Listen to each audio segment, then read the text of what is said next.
Good evening and welcome to the Orange County School Board's regular meeting schedule for Tuesday, May 14th, 2024. Thank you so much for being with us tonight. All board members are in attendance except for Chair Jacobs. I believe Chair Jacobs is on the line. Chair? Yes, I am. Welcome, Chair Jacobs. As a reminder, board members will not be engaging in outside electronic or digital communication during the meeting, so we can focus on the matters immediately before us. To my fellow board members, district staff, and members of the public, when speaking, please make sure your microphone is turned on and speak directly into it so our YouTube and Orange TV viewers can hear you clearly. Again, thank you so much for participating in or attending tonight's meeting. We are going to have the moment of silence followed by the Pledge of Allegiance. Please rise.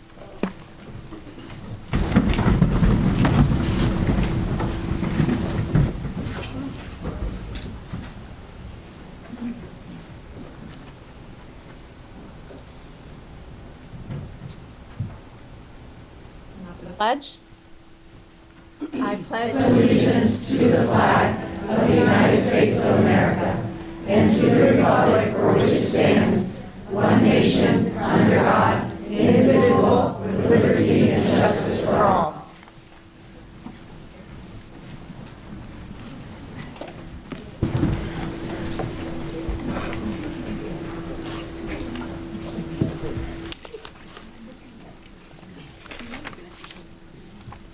Good evening. As the school year comes to a close, we have an exceptional slate of recognitions to share with you, so let's get started. We begin with one that's very special for the district and has become a yearly tradition. The Leadership Orange program, which was the brainchild of a former board member, Rick Roach, and was developed by our public relations department, has become a tremendous incubator for community involvement. Over the past 14 years, more than 345 citizens have had a chance to experience firsthand what it takes to educate nearly 2,008 students every day. In our communities and within multiple business circles, we have created informed advocates on the important subject of public education in Central Florida. The 20 members of this year's Leadership Orange class, the 13th group, came from all over the county, representing unique interests and diverse backgrounds. Over the last 8 months, class members have visited a variety of schools, including the newly renovated Orange Technical College main campus. They've absorbed knowledge about our building program, school budgeting, and teaching and learning. They learned in depth about community engagement, exceptional student education, and operations. Of course, as usual, one of the highlights was the opportunity to get behind the wheels of a school bus. This evening, their journey ends, but their involvement with our school district will only grow as some of the most knowledgeable citizens on the subject of public education in Orange County. I hope we will hear from them often. I look forward to your participation in our efforts to be one of the top school districts in the nation. Two of us on the board, myself and member Castro Dental, are former Leadership Orange participants. Unfortunately, member Bird was rejected by Leadership Orange. So she is unable to claim that she is an alumni of Leadership Orange, and we're all a little salty about that. So there's always a possibility that one of you could end up at this seat on the dais. Throughout the program, you have learned many things that can help you connect Orange County Public Schools to the community. And through your leadership and influence, you can make a difference in any number of schools and for hundreds, even thousands of students. Thank you for taking an interest in and spending the time to be our Leadership Orange class. I'm impressed by your commitment and hope you will refer others to participate in the future. I would also like to thank the dozens of OCPS leaders and staff who have shared their expertise and experience with you. Their generosity means you have gotten unique insights into a very complex undertaking we all have to prepare our students for success. We will now begin our graduation commencement ceremony. I will now turn it over to OCPS Public Relations Director Jason Smith. Good evening, everybody. Board members, I would invite you to come down and stand in front of the chairs. I just want to say that Leadership Orange is one of the most fun things that we get to do. The classes are, it's not lost on me that their real lives and their jobs still go on while they spend their 8 sessions with us during the year. So we definitely appreciate the work that they do. I will say that while we have heard that driving the school bus is always one of the areas that everybody raves about, I would say perhaps this year equal to that might have been the chance for the class to see the Mondays with Maria set and actually get to sit in Dr. Vasquez's seat as well. So we're definitely happy to have the class with us and what they've done. Dr. Vasquez, you can come down as well.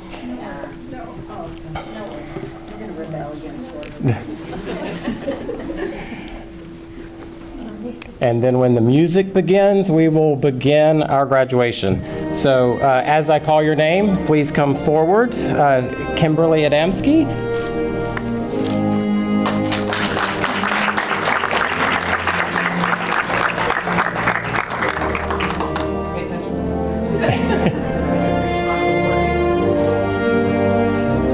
Cindy Barron.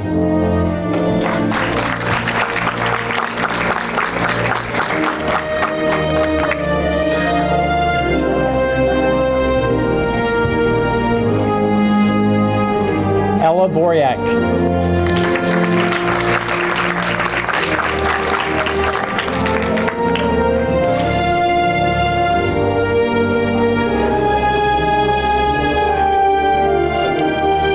Francisco Cardoza. Our 2022-23 Orange County, our 22-23 Orange County Public Schools Teacher of the Year.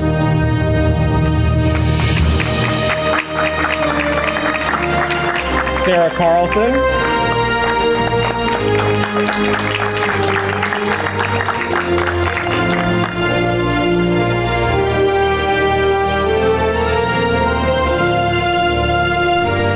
Kelly Crumbaker.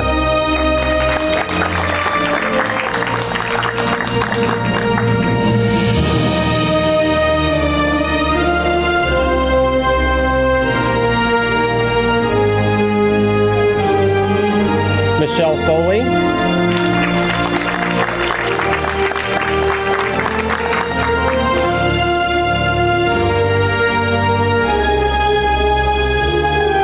Sarah Gonzalez.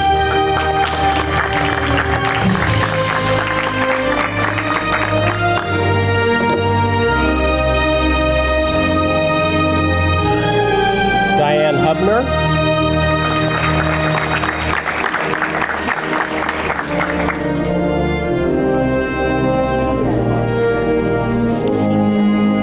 Patricia Martins Viana Teixeira.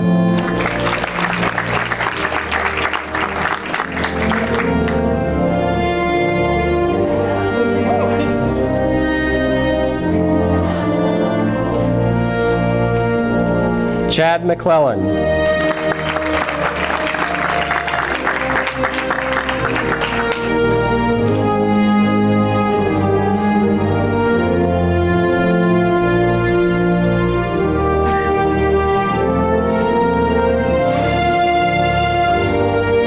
Jake Petrosky.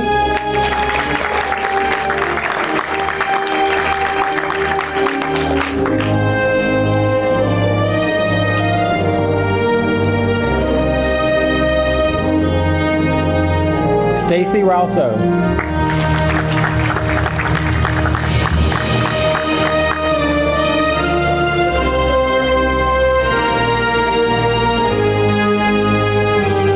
Stephanie Steele.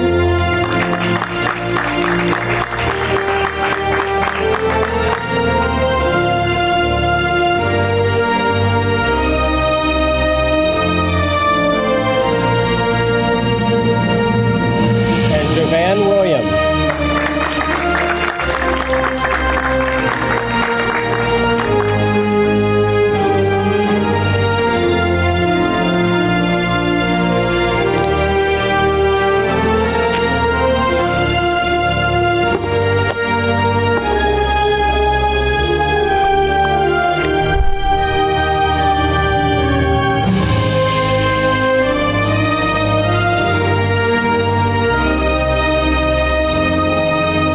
everybody. Class 13 of Leadership Orange.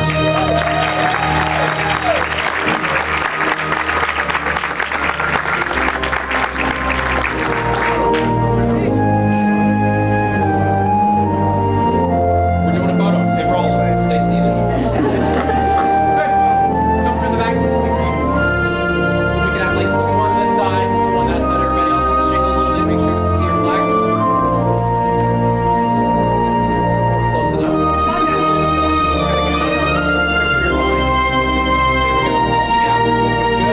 Look right towards me. Look happy. Start really ready. Look happy. Let's bring it. 1, 2, 3. Stay there. Let's do that again.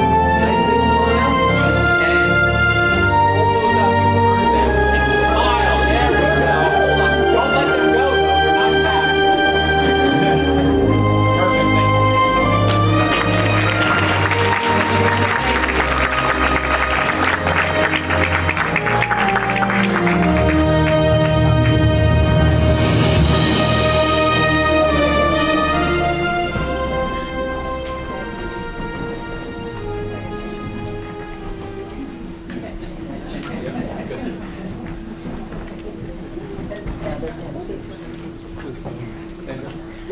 No. Your stuff. Oh, sorry.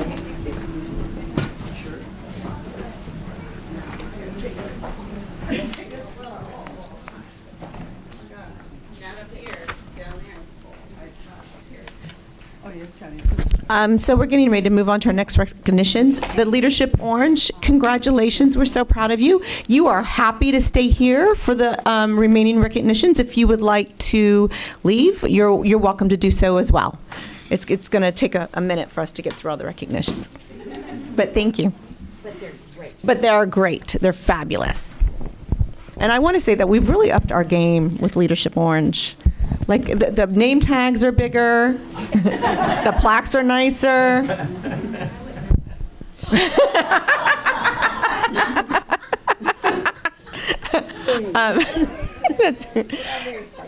I know. So congratulations again.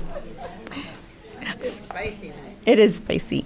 For our next recognition, I'd like to recognize Dr. Phillips High sophomore Elisa. I know I'm going to mess up this name. I'm sorry in advance. Andrievskaya? I don't think it is. Do we have Dr. Phillips High sophomore? She's here. Oh, great. Please come up.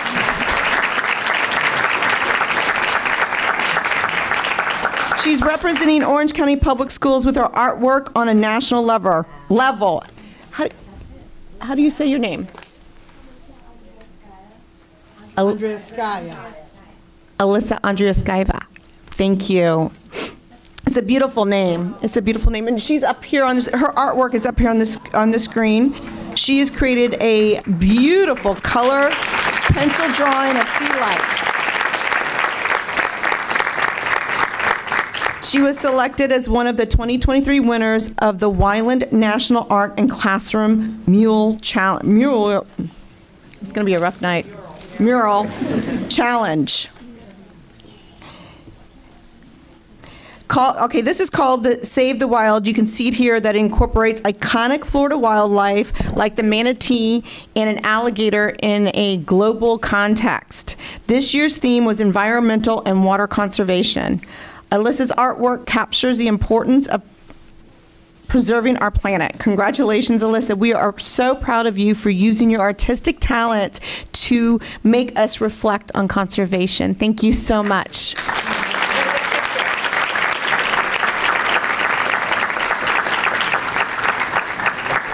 I can go down. That's my person. Oh, wait. Member Felder is coming down for a picture.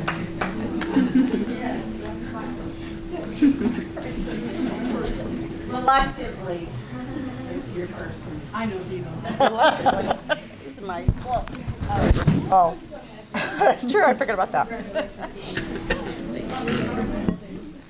Congratulations.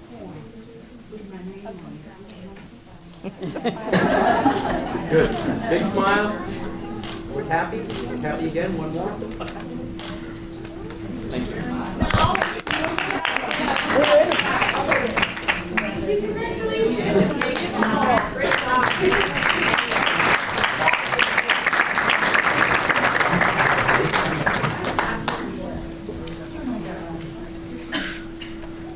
Absolutely gorgeous. Tonight, I have the privilege of recognizing a real-life heroine, Timber Springs Middle Program Assistant Jarkira Arroyo. All right, come on. I'm so sorry. Janera? Thank you, Janera. Assisted 6th grade student Calvin Obora during lunch last month. In a scary moment, a piece of food was stuck in Calvin's throat. Janera kept her cool, assessed the situation, and cleared his airway using first aid techniques. Thankfully, Calvin is feeling much better and is with us tonight. Where is he? Here? Janera, thank you for coming.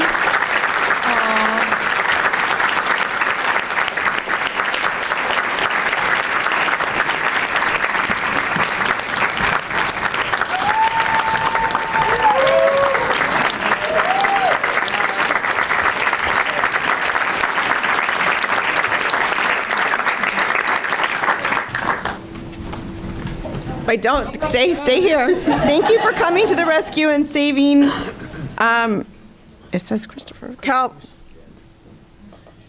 I'm sorry.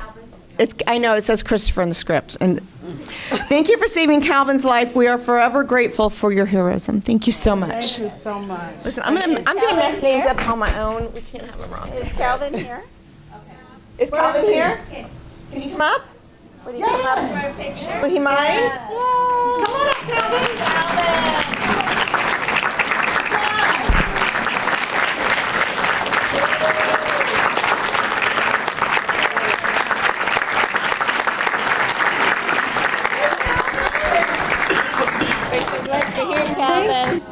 Are you Calvin's mom? No, I'm AP. You're AP, okay. I didn't know if his mom was here. Thank you.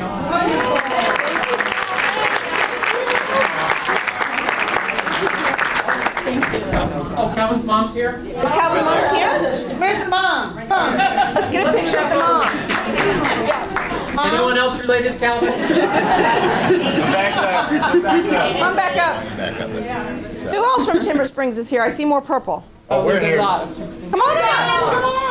Come on up. That makes you related. Come on. Come on up and be in the picture. Come on. Don't bring you up. Let's go.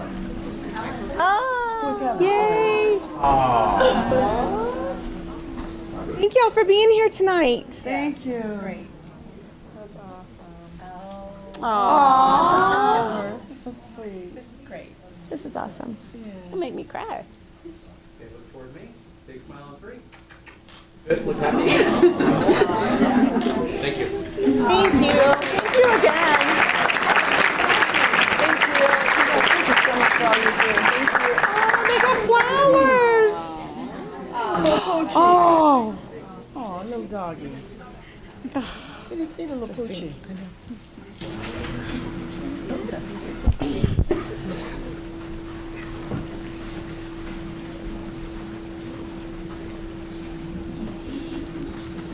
For our next recognition, I would like to recognize Freedom High Senior and Super Scholar Sharina Sharturki, who has demonstrated a truly stunning ability. Listen to all of these accomplishments. Come on up.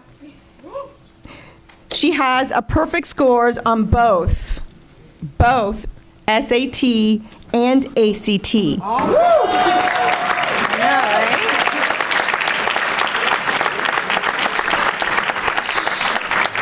was recognized by the College Board for perfect scores in AP Calculus BC, one of only 16 worldwide. AP English Language and Composition, one of only 22 in the world.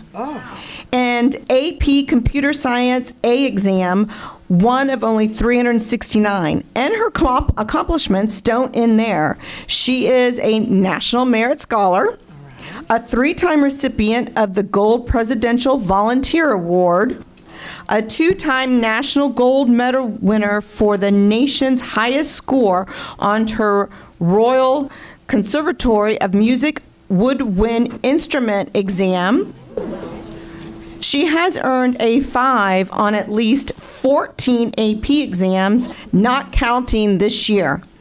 And she is one of only 161 high school seniors who has been named 2024 U.S. Presidential Scholars by President Biden.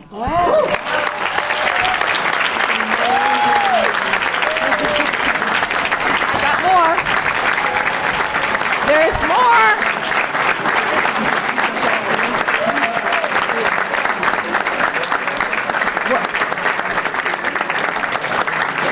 We're not done yet. We're not done. She has been accepted to Columbia University and the Massachusetts Institute of Technology. One of our 122 super scholars, she plans to attend Columbia to study computer science and applied mathematics. Congratulations. We know you will accomplish whatever you put your mind to. Keep a piece of OCPS with you wherever you go.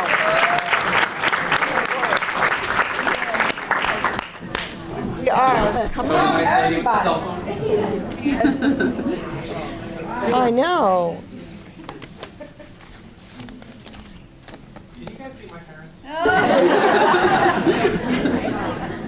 Good. Big smile, look toward me, look happy, and on 3. Good. 1, 2, and 3. Stay there. One more. Hold on. Perfect. Thank you.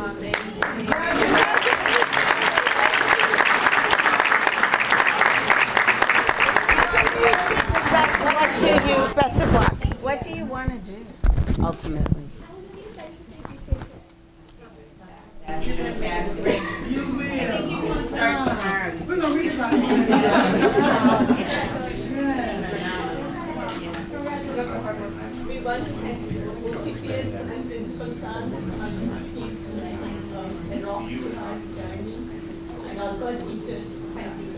Oh, you're welcome.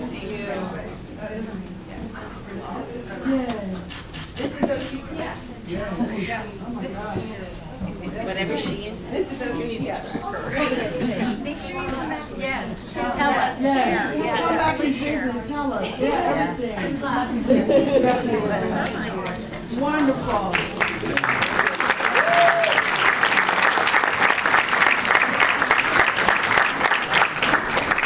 It's wonderful. That was amazing. Amazing.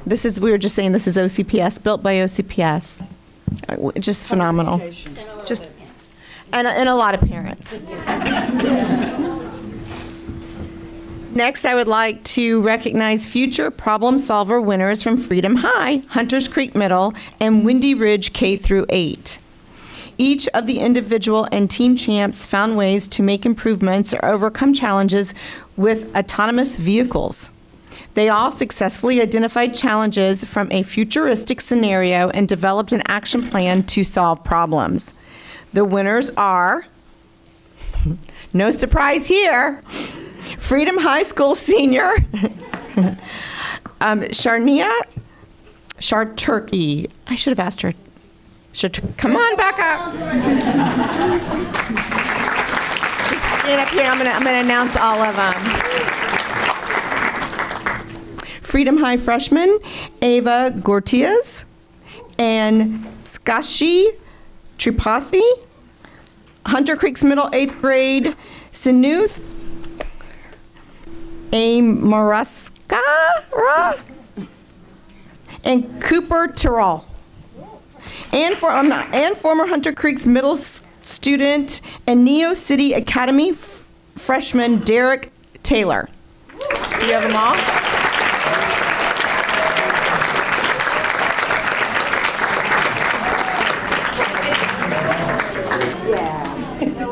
Wait, where's Windy Ridge? Sorry.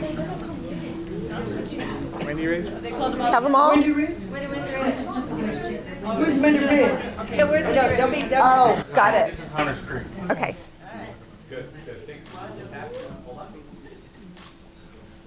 Perfect. Congratulations.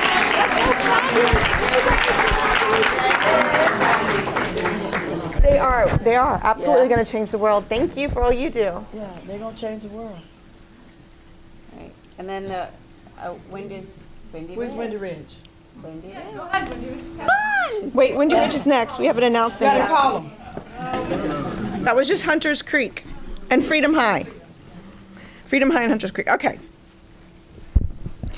At Windy Ridge K through 8, the winners are 6th graders Annika Shu, Gianna Perira, and 5th graders Natalie Salmon and Mira Alawase.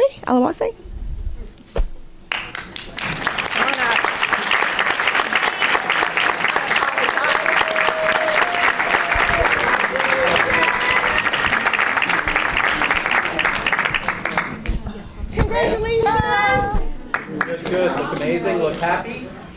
And look right here. And on 3. Good. 1, 2, and 3. Stay there. Hold on. One more. Perfect. Thank you.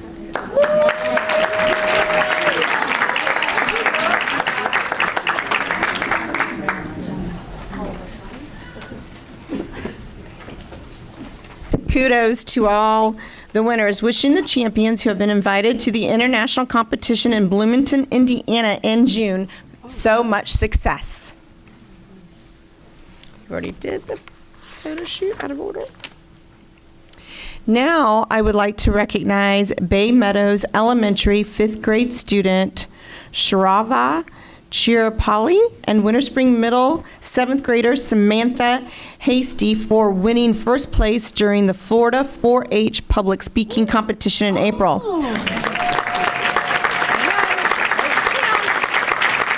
4th through 8th grade students select a topic that interests them during the competition.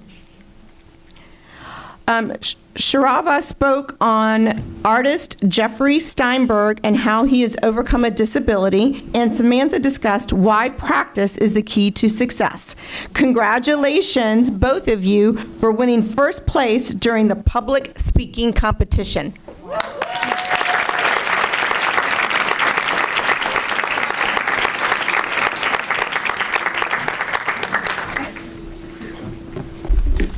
Big smile. Look happy on 3. Good. 1, 2, and 3. Look there. One more.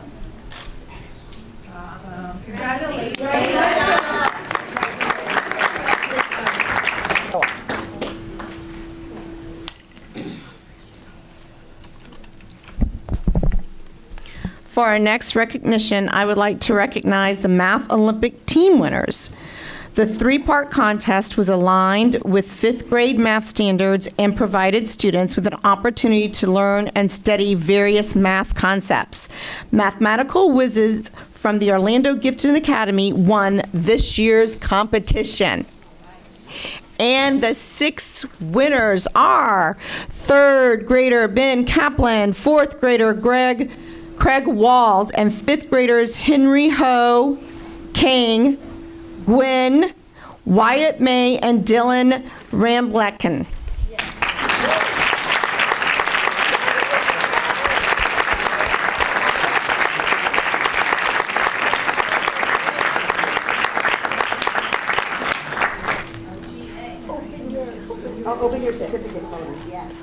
She print. Good. Big smile. Look toward me. Hold on. Look happy. Don't block your face. There we go. Good. Good. Hold on. Good. Congratulations.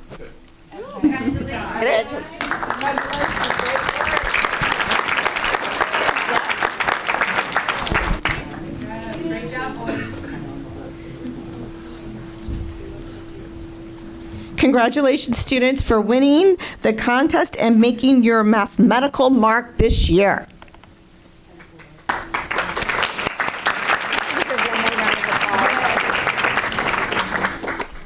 Our next recognition is for the winners of the 6th annual OCPS Chess Club Tournament in April. This year's Chess Club Tournament was organized by kindergarten through 12th competitions program specialist Nancy Golden in the Curriculum and Digital Learning Department. Nearly 700 students from more than 70 schools throughout the district participated in the tournament this year. The game of chess is more than 1,300 years old and one of the oldest and most popular games in the world. Research shows that there is a strong correlation between learning to play chess and academic achievements. Benefits include improving cognitive skills, increasing attention span, and building creativity and confidence. I wasn't touching my phone.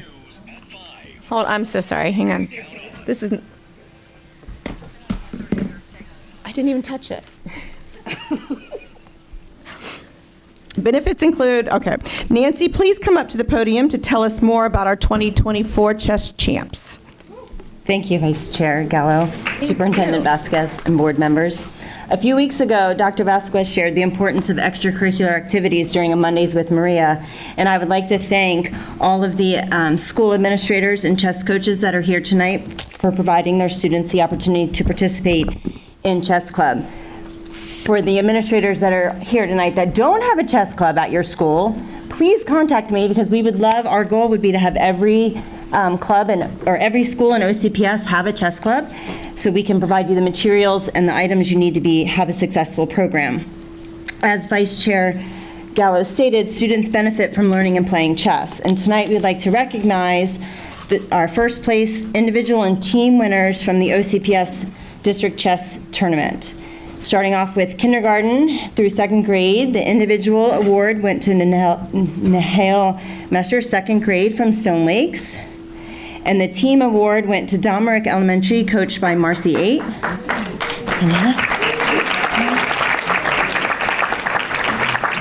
Third grade, we had a tie for our individual award. We have Devin Ho, a third grader from Summer Lake Elementary School, and Ming Du, a fifth grader from John Young Elementary School. And our third through fifth grade team was Orlando Gifted Academy, coached by John Machard.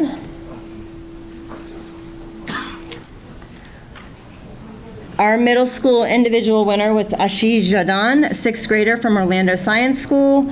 And our middle school team award goes to South Creek, coached by Emily Bess. OGA, come on up. You get to come up twice. Aren't you lucky? Math whizzes and chess whizzes. Great job. And for our high school individual award goes to Sharita Saltru, a 10th grader from Lake Nona. And our high school team award also goes to Lake Nona, coached by Isabel Hernandez Padilla.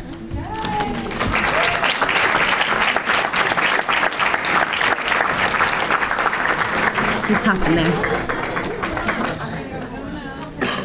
Good. You can slide in. Do you want Lake Nona to come in too? You got a whole big crowd there. Are there more chess people? Yeah, more Waiting to chess. get through if you're not a chess person, make room for the chess people. Come on in.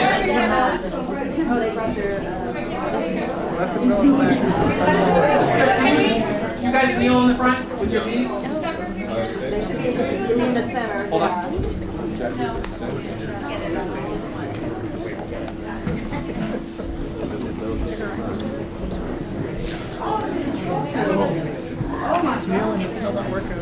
Good. That's good. So you guys just back up a little bit. And there's boxes and there's straight lines.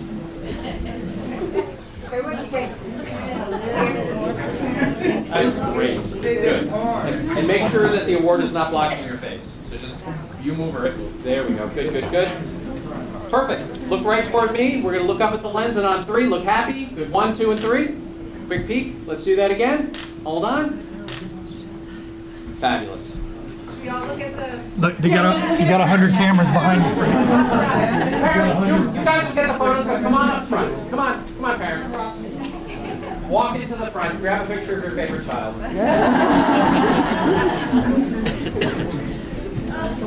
Come on, parents.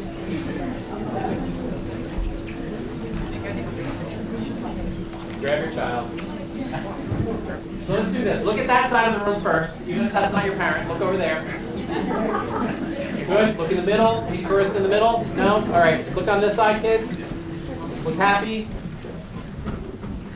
Good. Is that everybody? Good job, parents.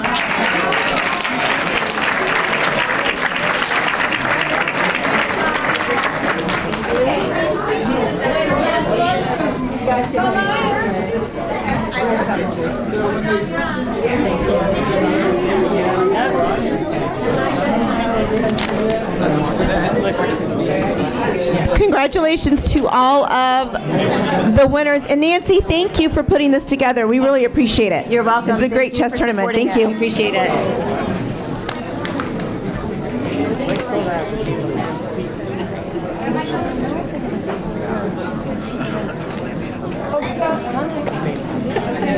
What happened?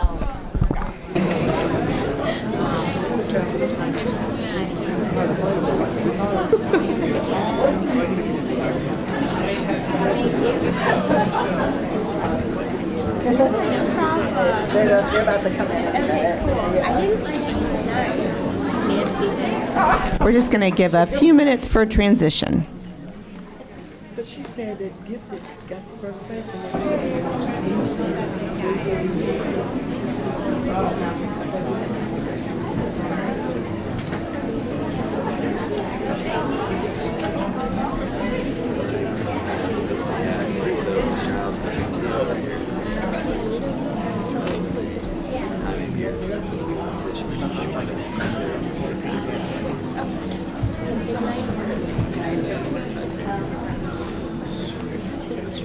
All right. Next group. Each year, avid readers in elementary, middle, and high school compete during Battle of the Books. Media specialists from around the state selected 15 books featuring multiple genres and diversity for kindergarten through 12th grade students. School children began reading and studying the books in the spring prior to the competition year. This year, I'm very happy to announce that the students from Sunrise Elementary in the fabulous District 1, Windy Ridge K through 8, and Edgewater High won the contest.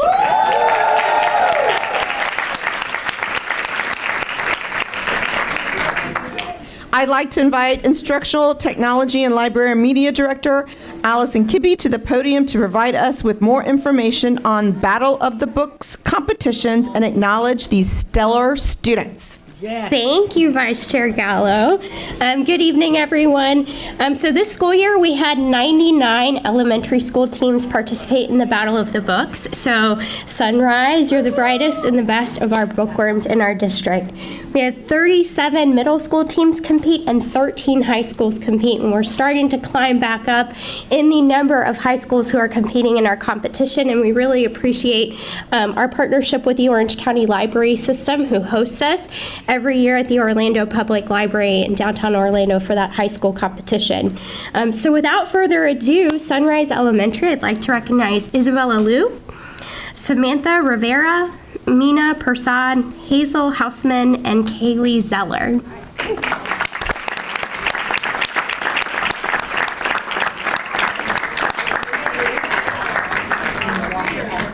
And Walker Etheridge. Thank you. And then for Windy Ridge K-8, I'd like to recognize Ken Cow, Finn Lievi Goodwin, Luke George, Drew Hollis, Anika Shu, Ion Hayter.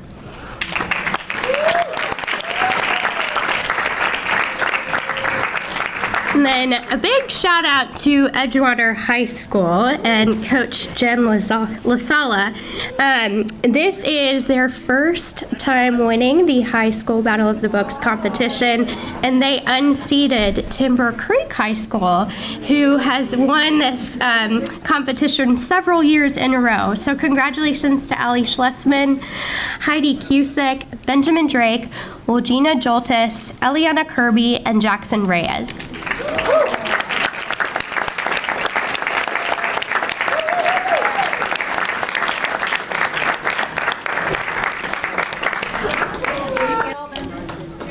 Works of magic. Got more, don't we? Is that it? Edgewater, yeah. Who said I'm too old? Kudos to these bookworms for knowing their assigned books inside and out and winning the Battle of the Books this year.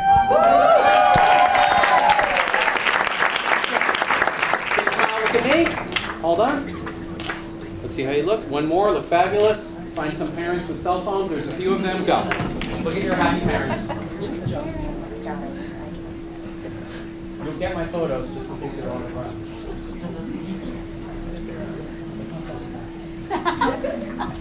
Here comes a mom. Of course. Who belongs to this mom? She'll admit it. She'll admit it, no problem. So the reason why the meeting was late. Good. And everybody can come with you. Thank you. Follow. Well done. Well done.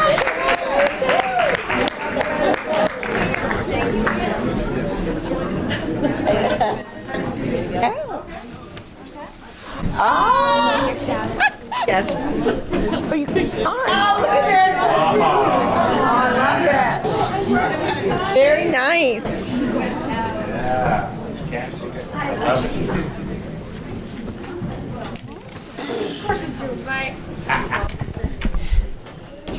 Everybody, a minute to.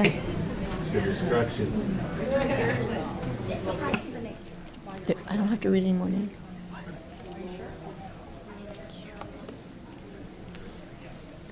And for our recognition finale, I would like to recognize students, athletes from Apopka, Boone, Dr. Phillips, Lake Buena Vista, Lake Nona, Olympia, Timber Creek, and Windermere High Schools, whom we are proud to call our sports superstars of the 2023-2024 school year. Please welcome Lonnie Flores, District Senior Administrator of Athletics and Wellness Services, who will be chairing our Spring 2024 student athletes' amazing academic accomplishments and wonderful win. Welcome, Mr. Flores. Good evening, Vice Chair Gallo, board members, Dr. Vasquez, the cabinet, and the leadership here today. It is my honor to recognize our student athletes and their accomplishments. Today you'll hear about not only our accomplishments on the field, but our amazing accomplishments in the classroom. The first group I'm going to recognize is our state all-academic honorees. The Florida High School Athletic Association announced the 30th annual Florida Dairy Farmers Academic All-State Team, a recognition program that honors 24 graduating student athletes who excel both in athletics and academics. With this being one of the most important special recognition programs the FHSA sponsors, only 12 girls and 12 boys from all over the state were awarded a total of $50,000 in scholarships. To be eligible for this award, students must be a graduating senior with a minimum of a 3.5 unweighted grade point average and earn a minimum of 2 varsity letters in at least 2 different sports during their junior and senior year. The 2024 Florida Dairy Farmers Academic All-State Team Selection Committee evaluated scholarship nominees based on the athletic participation, academic record, extracurricular activities, community service, and a written essay. Each Florida Dairy Farmers Academic All-State Team member will be recognized at a banquet on Monday, June 3rd, where they will receive a $1,700 scholarship and a commemorative medallion. Out of the 24 All-State team members, 1 male and 1 female will be named the Ronald N. Davis Scholar Athletes of the Year, the FHSA's most prestigious honor bestowed on any active student athlete. OCPS was fortunate enough to have 2 members of the 2024 Florida Dairy Farmers Academic All-State Team. The first person we're going to recognize is Ethan Corcus of Apopka High School.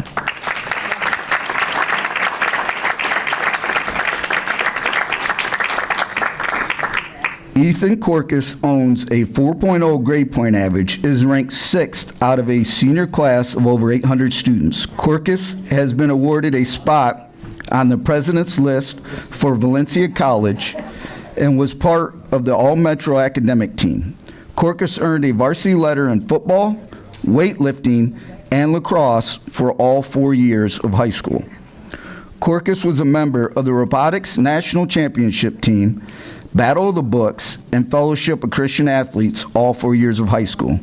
He earned over 500 community service hours volunteering with Pop Warner.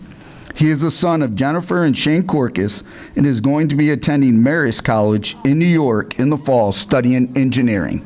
Congratulations, Ethan.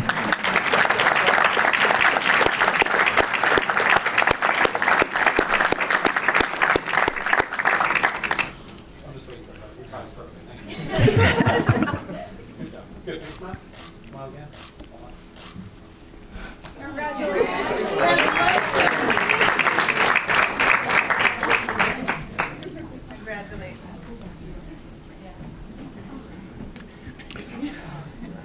What a great honor for Apopka High School and for our athletics.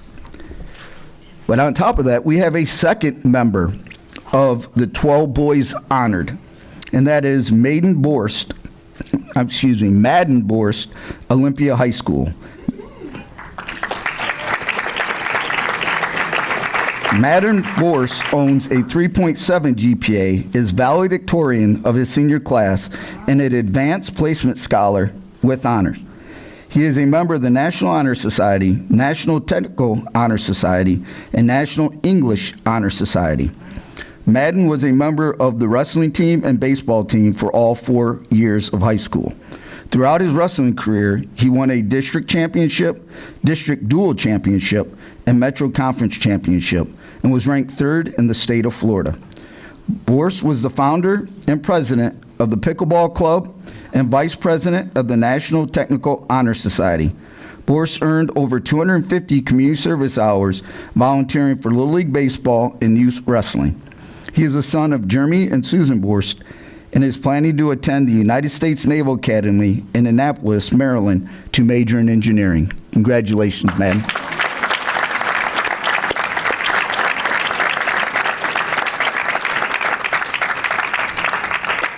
No, you can open it up.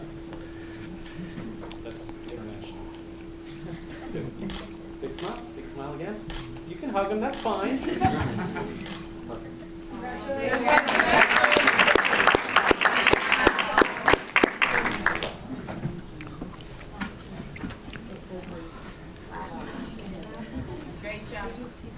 Continuing with the OCPS outstanding academic performances, I want to recognize who are not able to be here today due to testing is the Apopka girls tennis team. Apopka's girls tennis team was named the state 4A academic champions with a grade point average of 4.0.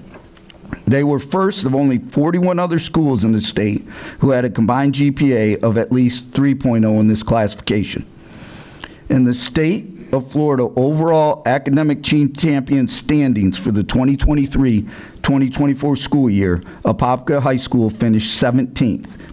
At this time, I would like to introduce the principal and athletic director for Apopka High School. Mr. Lyle Hines is the principal, and Mr. Aaron Crawford is the athletic director.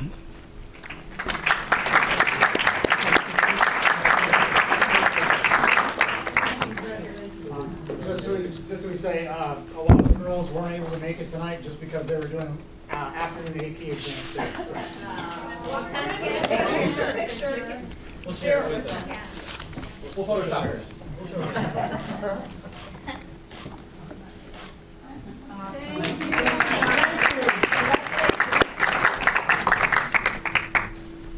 Our next all-academic team is the Boone Boys Tennis Team.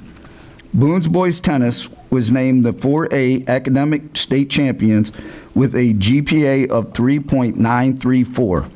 They were first of only 39 other schools in the state who had combined GPA of at least a 3.0 in this classification. This is the second consecutive year that Boone's Boys Tennis has won this award. In the state of Florida overall academic team champion standings for the 2023-2024 school year, Boone High School finished 13th. At this time, I would like to recognize the student athletes, coaches, and staff of Boone High School. The principal is Hector Maestris. The athletic director is Kevin Deemer, and at this time, I'll allow the head coach, John Richards, to introduce his team.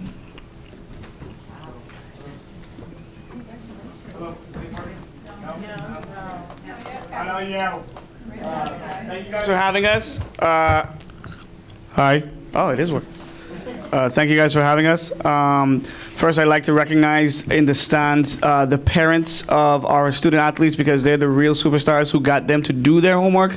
Because trust me, getting these boys to do exactly what they're supposed to do sometimes isn't that easy. So I'd like to recognize the parents in the stands, because they're the real superstars. And without further ado, let me introduce our boys. 9th grade, Randy Arico. Our senior, Rexford Ursic, 12th grade. Rexford will be spending 2 years on mission trips before attending BYU.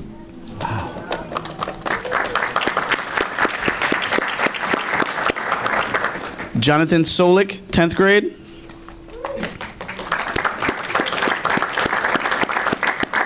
Senyang, 10th grade. Oliver Batakis, 10th grade. William Jacobson, 10th grade. Rodrigo Sanchez, 10th grade. Landon Mayer, 9th grade. And Austin Ursic, 10th grade. That's everybody. Congratulations.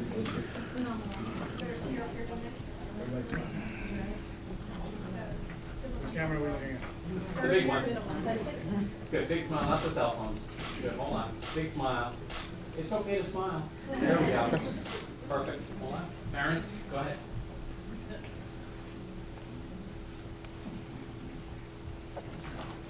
Thank you.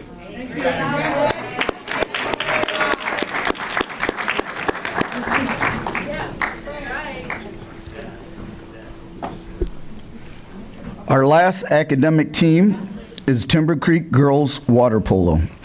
Timber Creek Girls Water Polo was named the State 1A Academic Champions with a team grade point average of 3.777. They were first of only 21 other schools in the state of Florida who had combined GPA of at least a 3.0 in this classification. In the state of Florida overall academic team champion standings for the 2023-2024 school year, Timber Creek High School finished 10th. At this time, I'd like to recognize the student athletes, coaches, and staff for Timber Creek High School. The principal for Timber Creek High School is Mark Wasco. The athletic director for Timber Creek High School is Jim Priest. At this time, I would like to let Coach Daniel Lay introduce his team. Ladies and gentlemen, I'd like to say how absolutely proud and inspired I have been by this group of young ladies. We have 13 members of the team, and because of AP exams, we only have 4 here. But I thought it was a tremendous irony that the reason they can't be here to accept their academic award is because they're excelling in academics. I think that's a fantastic thing. I'd also like to thank the parents for the establishing a tremendous community over at Timber Creek, and we look forward to years and years of continuing to go on, along with the support that we get from the staff. So thank you again. Our first recipient is Caroline Arslanbus, 11th grade. She's also a All-Metro selectee and a team captain. We have Zayna Hutchinson, 10th grade. Samantha Toole, also a captain, is our 12th grader.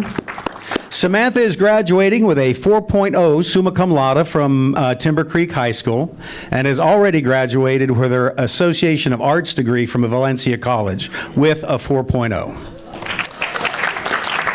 She has received the Pegasus Silver Scholarship from the University of Central Florida, where she plans to continue her academic pursuits in aerospace engineering.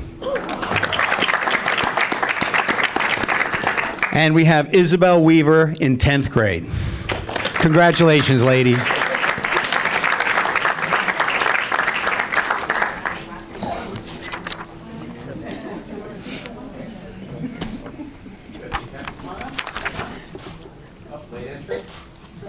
Big smile. Perfect. Thank you.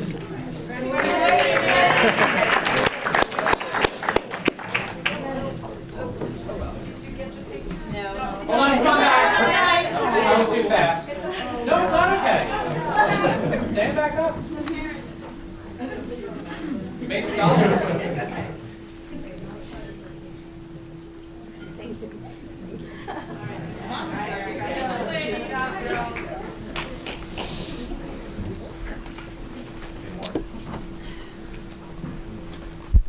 After all those great academic performances, we were still able to have some athletic performances. So it is my honor now to represent and speak about our athletic champions.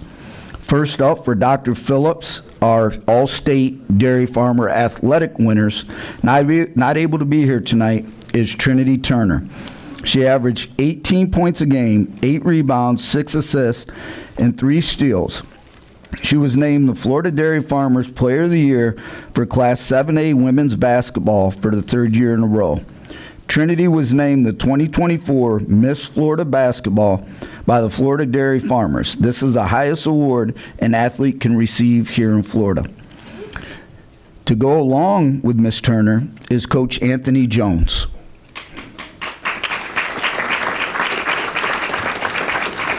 Coach Anthony Jones was also the Florida Dairy Farmers Coach of the Year for Class 7A women's basketball, also for a 3rd year in a row.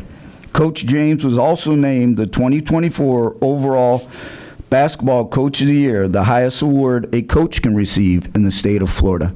It is my honor to introduce Mr. Anthony Jones.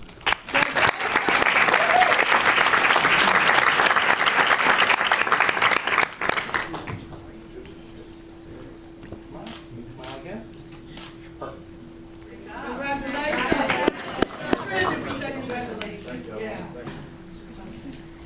Continuing with the accomplishments of Dr. Phillips High School and the well-roundedness of athletics, Dr. Phillips Esports is also a state champion. They were state champion in the FASA Playverse Mario Kart. Dr. Phillips Esports also placed 3rd in the Eastern United States region. They excelled in Mario Kart with a total of 4 Dr. Phillips team members making state playoffs. The esports team averaged a 3.3 unweighted GPA with 4 students maintaining a 4.0 unweighted GPA. At this time, I would like to recognize the student athletes, coaches, and staff of Dr. Phillips High School. The principal for Dr. Phillips High School is Jackie Ramsey. The athletic director is Jason McDaniels. And at this time, I would like to introduce head coach Mason Corbin to introduce his athletes. Thank you guys for letting us be here. First off, we have Addison Stotzer, who is in 11th grade. We have Tommy Lazaro, who is a senior, and he will be heading to Valencia next year while he tries to determine what he wants to do for his rest of his college experience. Cameron Weeks, also 11th grade. Isaiah Bianami, 11th grade, and Isa Rivera, 11th grade.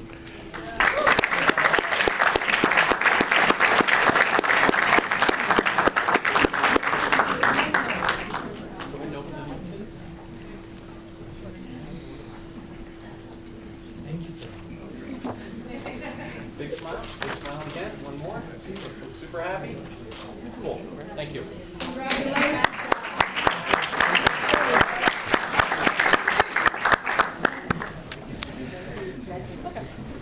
Keeping our theme of multiple state winners in the same category, Windermere Esports was also the state champions in the FASA Playversus, but in Rocket League.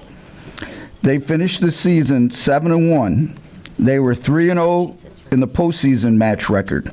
John Bueno and Brandon Gaston Lopez is a top 5 scorer per game for the region in both regular season and postseason. John Bueno and Johnny Guajara Olivos attended Future Education Technology Conference representing Orange County Public Schools. Johnny and Diego Trevino attended the Orlando Esports commercial shoot. At this time, I would like to recognize the student athlete, coaches, and staff for Windermere High School. The principal is Andy Leftakis. The athletic director is Julian Sutton. And at this time, I'd like to recognize head coach Karen Ash, who will introduce her athletes. Thank you, Lonnie. We have John Bueno, 11th grade, and Johnny Guajardo, 11th grade as well. Not here today is Brandon Gaston, 12th grade, committed to UCF for biomedical sciences, and Diego Cavazos, 10th grade.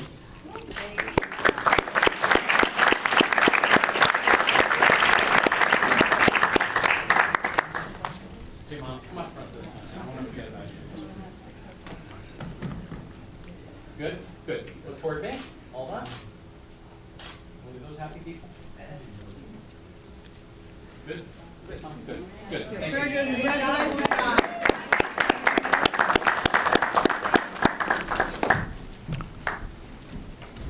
Our next group we will recognize is Lake Buena Vista Boys Tennis. Lake Buena Vista High School boys tennis team had another record-breaking year, led by veteran coach Nelson San Pedro in his 3rd season. The Vipers had only 1 loss on the year prior to the FHSA state championship and secured another district and regional championship. Led by senior Pete Tran and sophomore Will Wen, these 2 young men dominated on the court and in the classroom. Senior Pete Tran was your 3A singles state champion.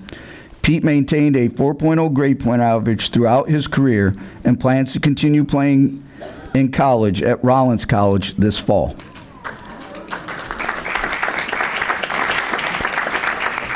Sophomore Will Wynn and Pete Tran dominated as a duo this season as well and went on to win the 3A state doubles championship. These 2 men proudly represented OCPS and Lake Buena Vista High School. At this time, I would like to recognize these young men, the coaches, and the staff for Lake Buena Vista High School.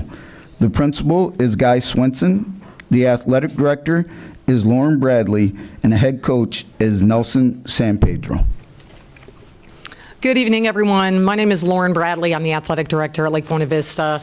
I am super excited to be here to celebrate these young men tonight. First, I want to introduce Pete Tran.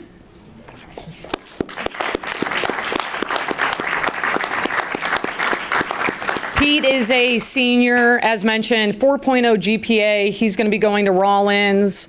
He is so fun to watch. He lost 1 match this entire season and absolutely dominated. He's going to study business. And the one thing I love about these young men is they are great athletes, but they are amazing human beings. Demonstrate great sportsmanship, humility, and they worked tremendously well as a team and were so fun to watch this season. So this is Pete Tran. Next up, we have Will Wynn.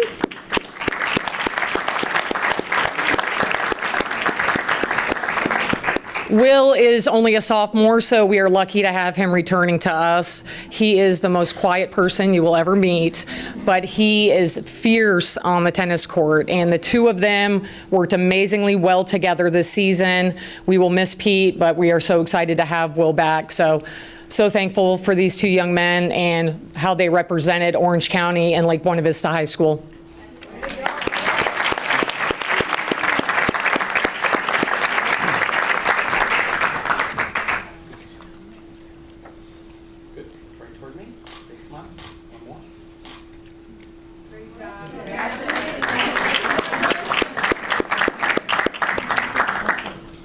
Our last team this evening is Lake Nona's girls tennis. Ellie Saeed and Gabby Alamanza are the 4A girls doubles tennis champion, regional champions, and state champions. Ellie and Gabby finished with a record of 13 wins and 0 losses. Ellie will be attending the University of Florida next year, and Gabby, a junior, will be returning to Lake Nona to continue leading her team in the pursuit of a team state championship. Lake Nona girls tennis finished in second place as a team in this year's state tournament.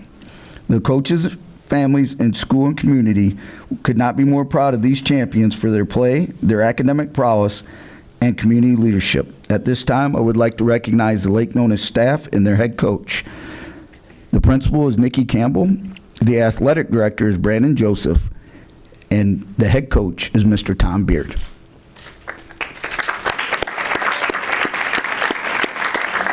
I do want to correct one thing. We looked at the stats a little better. They actually were 18-0 on the season. That's my fault. So they were 18-0. I think that's important.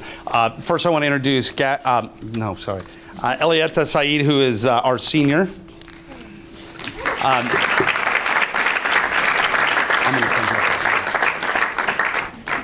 And this is Gabby Almanza. Go ahead, go. I just want to tell a story real quick. When they were 2 years ago, they were in the state finals, and we don't like to use the word choke, but they didn't win. Let's say that, which I think was a driving force to get them to what they were able to do this year, and to go the entire season undefeated and to win a state championship. After our girls had lost a team state championship, they had the resilience to come back the next day and win one for themselves, which is amazing. So I could not be more proud of them.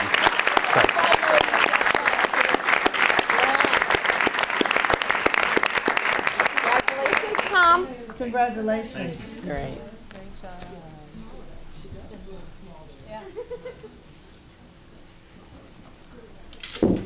Good. Big smile. Big smile again. Hold on. Wait. Great job. Wait, one more. Nice. Perfect. Thank you. Congratulations. Congratulations. One more. Sorry. Back it back up. Back up. Instant replay.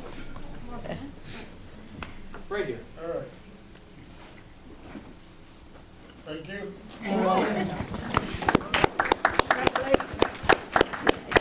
Thank you. I cannot thank our board, Dr. Vasquez, and the OCPS staff for always supporting our athletics teams. It's been such a great year. I've been honored to get to be up here, and I thank you for everything you do for us. And as always, I would love to come up and get a fist bump as I walk out. Thank you, ladies. Thank you, Lonnie, and congratulations to all our student athletes.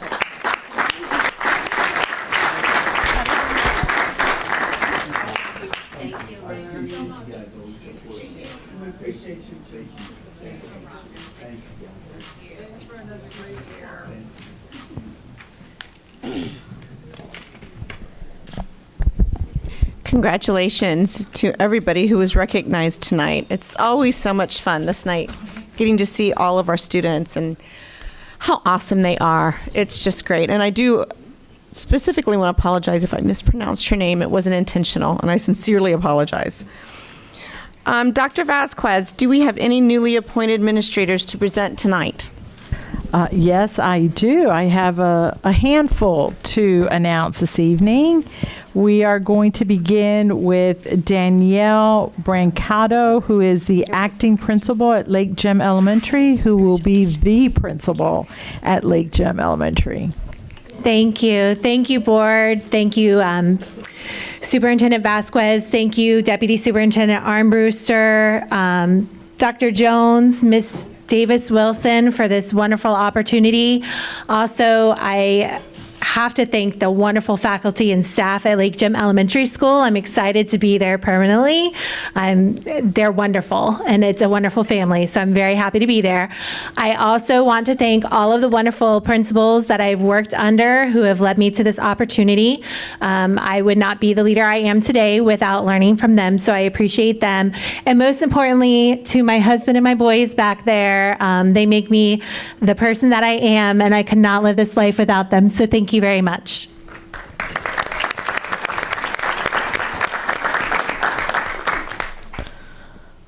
going to apologize if I mispronounce your name. We have Takia Curtis Childs. How did I do? Did I pronounce it? Yes, you got it right.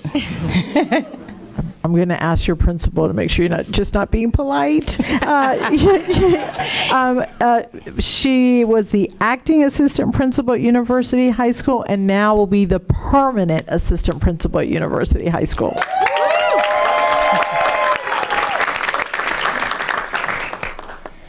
Thank you, school board members, Superintendent Vasquez, and staff for this opportunity to serve at University High School. I also want to thank Mr. Martinez and Dr. Dispenza from the high school office for their support.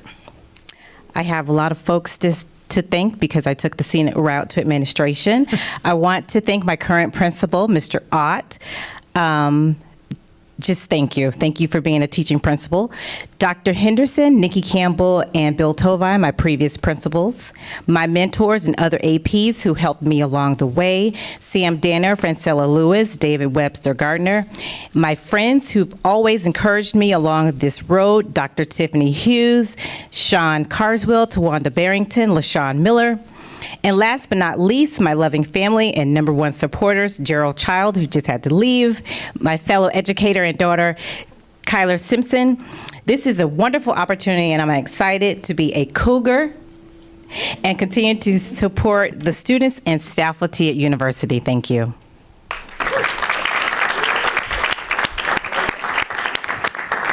Next, we have Carmen Duvina Dotavio, who was acting principal at Lancaster Elementary and now will be the principal of Lancaster Elementary.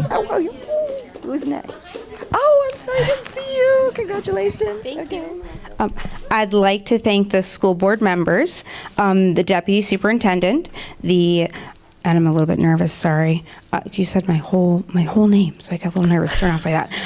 The deputy superintendent, our superintendent, I'd like to thank the wonderful Dr. Jones and the wonderful Lancaster Elementary family. Ms. Casamento's here. I would not be here without the guidance of my former principals and my mentors, Ms. Suzanne Workham, Mrs. Jessica Swain, and Mrs. Lauren Watson. And lastly, I would also like to thank my biggest cheerleaders, my family, they're back here, my fantastic colleagues and my lifelong friends, my husband, and my forever CRT instructional coach, Ms. Casamento. So thank you for always believing in me and supporting me, and thank you again.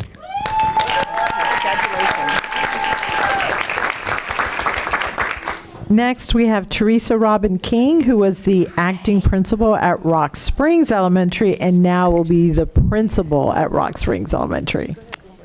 Good evening. I'd like to thank the school board members, Dr. Vasquez, Dr. Armbruster, Dr. Jones, and Ms. Verano for this opportunity.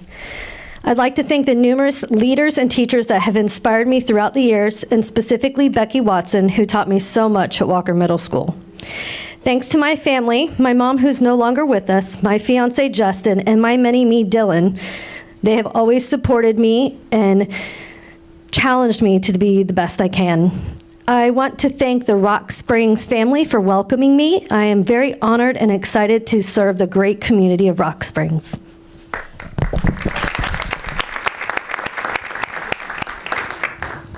Roberta Maria Montijo was the acting assistant principal at University High School and now will be assistant principal at University High School.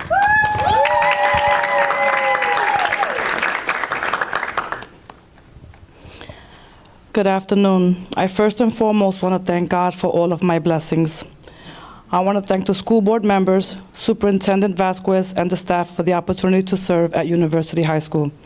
I want to thank Mr. Martinez and Dr. Dispenza at the high school office, and Mr. Ott for giving me an opportunity to support the faculty and students of University High School. I also want to thank my husband for his love and support through all of my transitions. I am proud to be a University Cougar and look forward to continuing to support the faculty and ensuring that every student graduates from University High School, college, and career ready.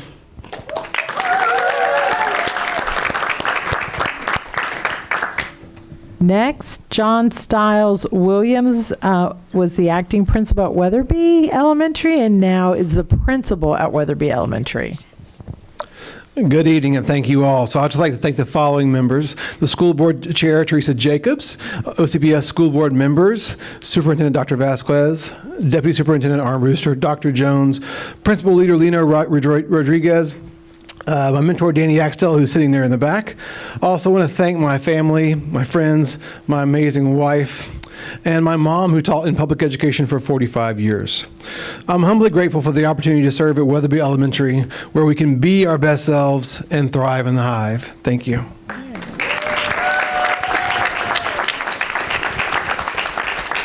Next, we have Alexander Stubenbort, who was the acting principal at Discovery Middle and will now be the principal at Discovery Middle.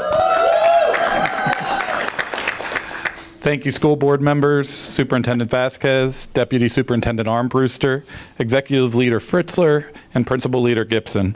Thank you to my beautiful bride and best friend, Lindsay, for your unwavering love and support throughout my professional journey. My two amazing kids for sharing their dad with countless kiddos over my tenure as an educator. My dad for teaching me the value of hard work, and my mom for teaching me the power of kindness, grace, and empathy. Thank you to the countless mentors that have believed in me along my way, including Mike Smith, Bill Farrell, Jason Kuhn, Rebecca Ray, James Russo, Rob Bixler, and Mandy Butterfield. Thank you to all my colleagues that have shared your tricks of the trade to help me shape the educator I am today. And finally, thank you to the students, staff, leadership team, and families of Discovery Middle School for the opportunity to serve such an incredible place and community. I look forward to continuing the hard work we put together this year, next year. Thank you.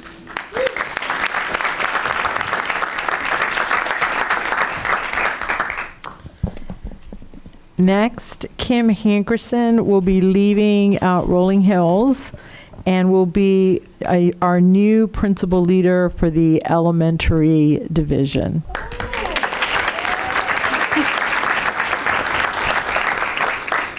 First, I want to thank God for preparing me and bringing me to this next stage in my professional journey. Thank you, Chair Jacobs, board members, and Superintendent Vasquez for this opportunity. I look forward to supporting and working with our dynamic principals in our elementary division. To my Rolling Hills family, I will miss you all, but I know you all will continue to do great things under your new leadership. I'd like to thank my mentors, Dr. Raheem Jones, Dr. Marilyn Doyle, and Ms. Lakeisha Miller for your continual guidance, encouragement, and support. Thank you to some of my friends and sorors who are online and in attendance tonight. Thank you to my family who was able to come out and support me, my proud father, Nelson Browning, Courtney Hankerson, the wonderful co-parent to my son, Carter Hankerson, who is also here, who will be graduating from Wekiva High School later this month. To my sister, Kelly Browning, who is always supportive, and to my late mother, Linda Browning, who I wish was here to see this, and I only hope I can make her proud every day. Thank you all.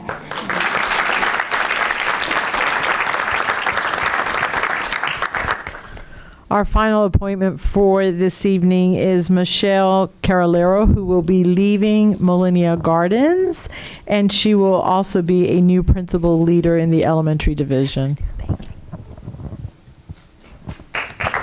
Thank you.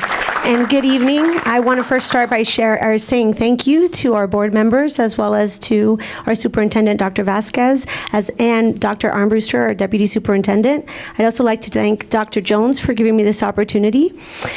To my mentors, first and foremost, Ms. Lionel, who I would not be here without her because she saw a leader in me from the start and pushed me along the way, but also my other mentors who have definitely assisted as I've been a principal, and that would be Dr. Brown Cannon, Dr. Hilton, Dr. Larson, Mr. McClough, I think they're here somewhere. I also want to thank my incredible family who have been my rock and extremely supportive, spending all the time with me while I've been a principal. They're right over there. My son Dallas and my husband Ozzy. And then, of course, last but not least, my incredible family at Millennia Gardens Elementary. It's been 8 amazing years. I'm going to miss them terribly, but they are shining, and I believe in them, and they will continue to shine. So, thank you.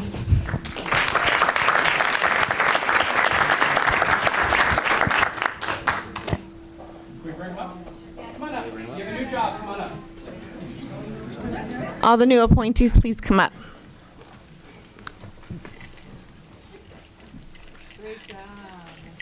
Congratulations. Congratulations, Saul. Congratulations. Congratulations, Saul. Congratulations. Congratulations, congratulations. Congratulations. Congratulations.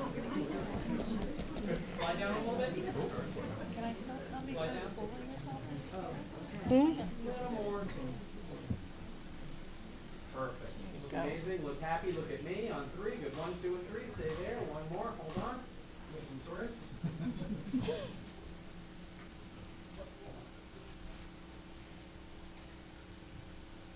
Good. Good tourist. Good. All right. Clear. Thank you.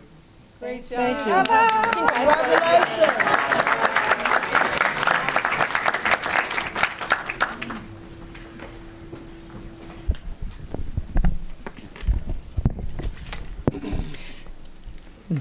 Congratulations. Congratulations to all the new principals and APs. At this time, I'd like to call Clinton McCracken up to the podium. He's the president of the Orange County Teachers Association. Welcome, Clinton.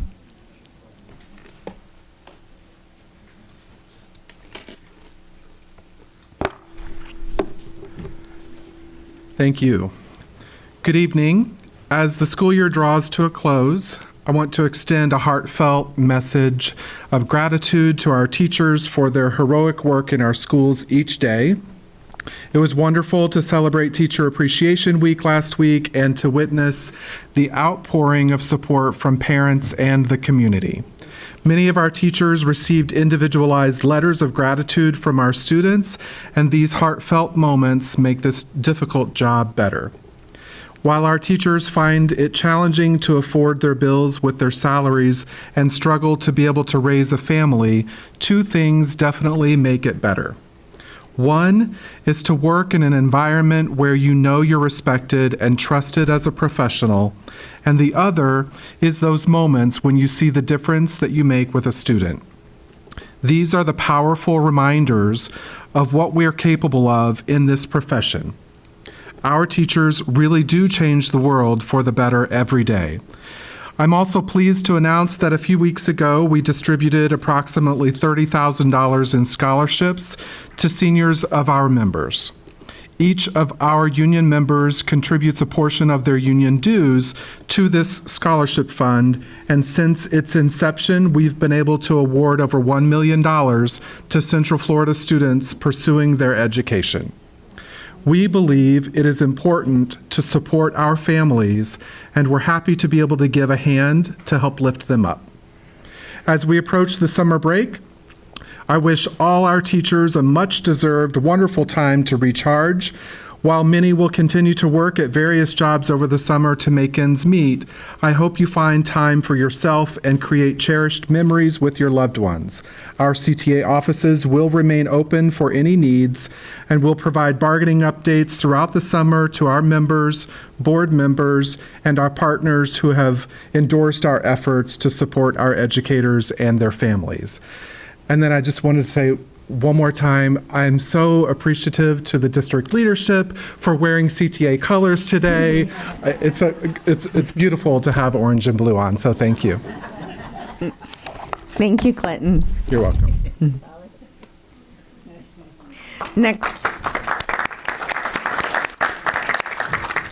Next, I would like to call on Ron Pollard, President of the Education Support Professionals Associations. Welcome, Mr. Pollard. All right. Well, thank you all. You know, I was just, I'm Ron Pollard, president of OSPA, and I was just scrolling down on the news. You can use the signed MOUs, which are Memorandum of Understanding, that my OSPA bargaining team signed after much negotiations with your labor relations team, Jim Presser and Leanne Blackmore. Thank you guys for your hard work. They did a good job along with our team. It's not easy or automatic, but it is rewarding when I can make working conditions better for our support staff. So thanks to you all and our 10-month employees who maybe can rest and relax for a couple of months. I keep my comments short. That's it. Thank you all. Thank you.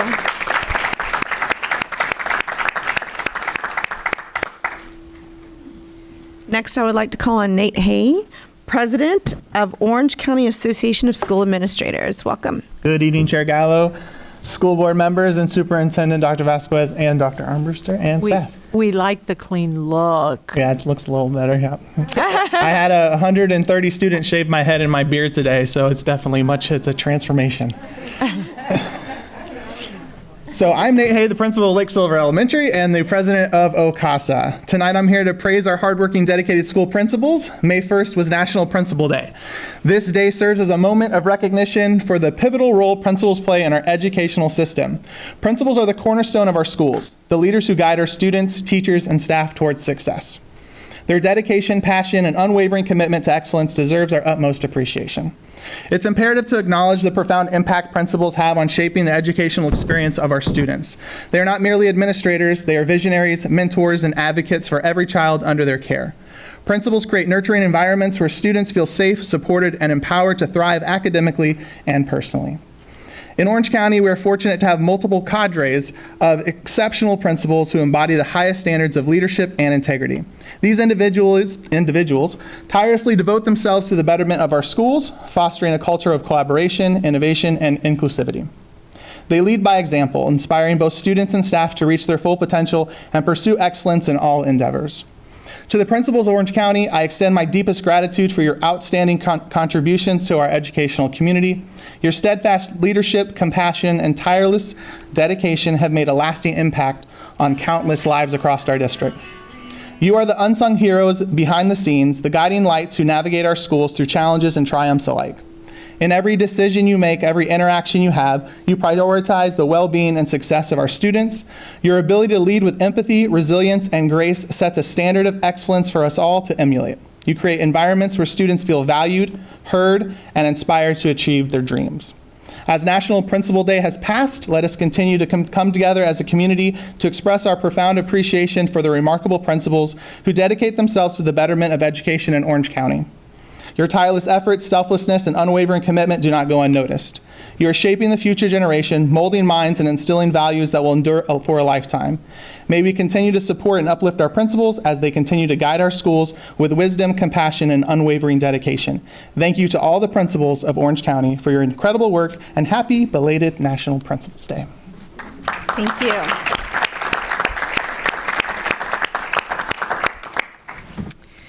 Next, I will call on Dr. Vasquez to introduce University High students from her Superintendent Student Advisory Council. They have been very patient. Yes, they have. And sadly, this is the last group that will be presenting for this year. I have to say that it has been just a pleasure having representatives from our 22 high schools come and present to our board about the efforts that they have undertaken at their school. So at this time, I'm going to present Mateo Morali, Arena Namuti, Kylie McCluskey, Alana Land, and I understand not everyone is here. Some of them are taking we're taking exams. So. Yes, ma'am. Unfortunately, Arena is not here today because, ironically, she's also excelling in academics, taking her IB exams. So, unfortunately, she couldn't be here with us today. I'm sure you're going to represent University High School very well. Take it away. Ma'am. So, as Superintendent Vasquez said, my name is Mateo Moriali, and I'm from University High School, and I'm a part of the Superintendent Student Advisory Council. However, first, I would like to welcome our University High School Vocal Magnet Program, who are performing 2 of their duets. So, if we can just give a little round of applause for them really quick.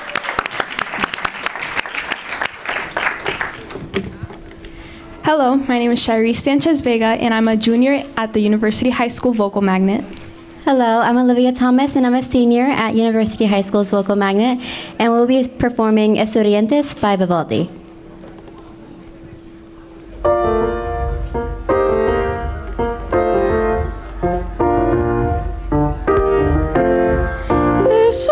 Estudiantes en breve pones, Estudiantes en breve pones, et divitas timis, et timis, et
beautiful. Bravo, that was beautiful.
That was wonderful.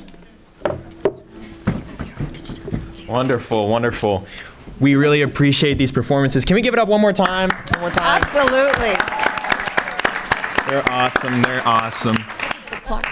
So as I said before, my name is Matteo Moriali. I'm honored to be a part of the Superintendent Student Advisory Council. I'm a part of the University High School Band Program. I'm the brass captain, which you'll hear about, and we have these two wonderful ladies who are involved in SGA, cheerleading for this one, and SGA and baton for Kylie. So we just really want to thank all of these board members, especially Superintendent Vasquez. First off, we know that Chair Jacobs is on the line, Vice Chair Angie Gallo. So can we just thank these people one more time? Like, this is honestly an honor to be here and to present in front of all of you. So let's get underway with it. All right. Let's see. Am I presenting? Maybe? Maybe not? Yes.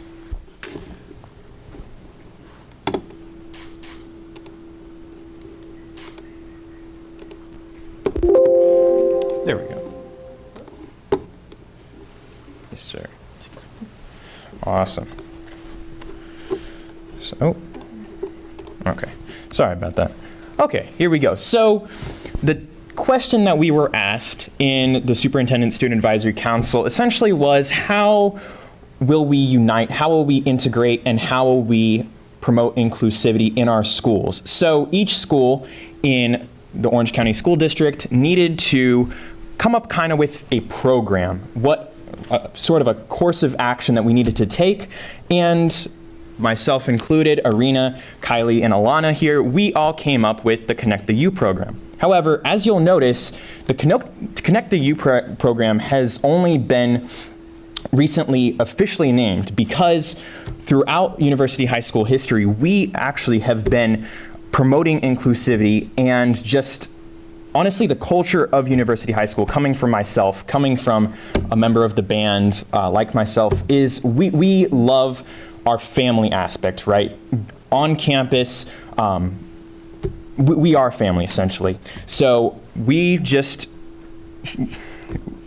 made the Connect the U program official since this was for the Superintendent Student Advisory Council. Let's get underway. So here is Cougar Palooza. Hi, I'm Alana, as Mateo told you guys.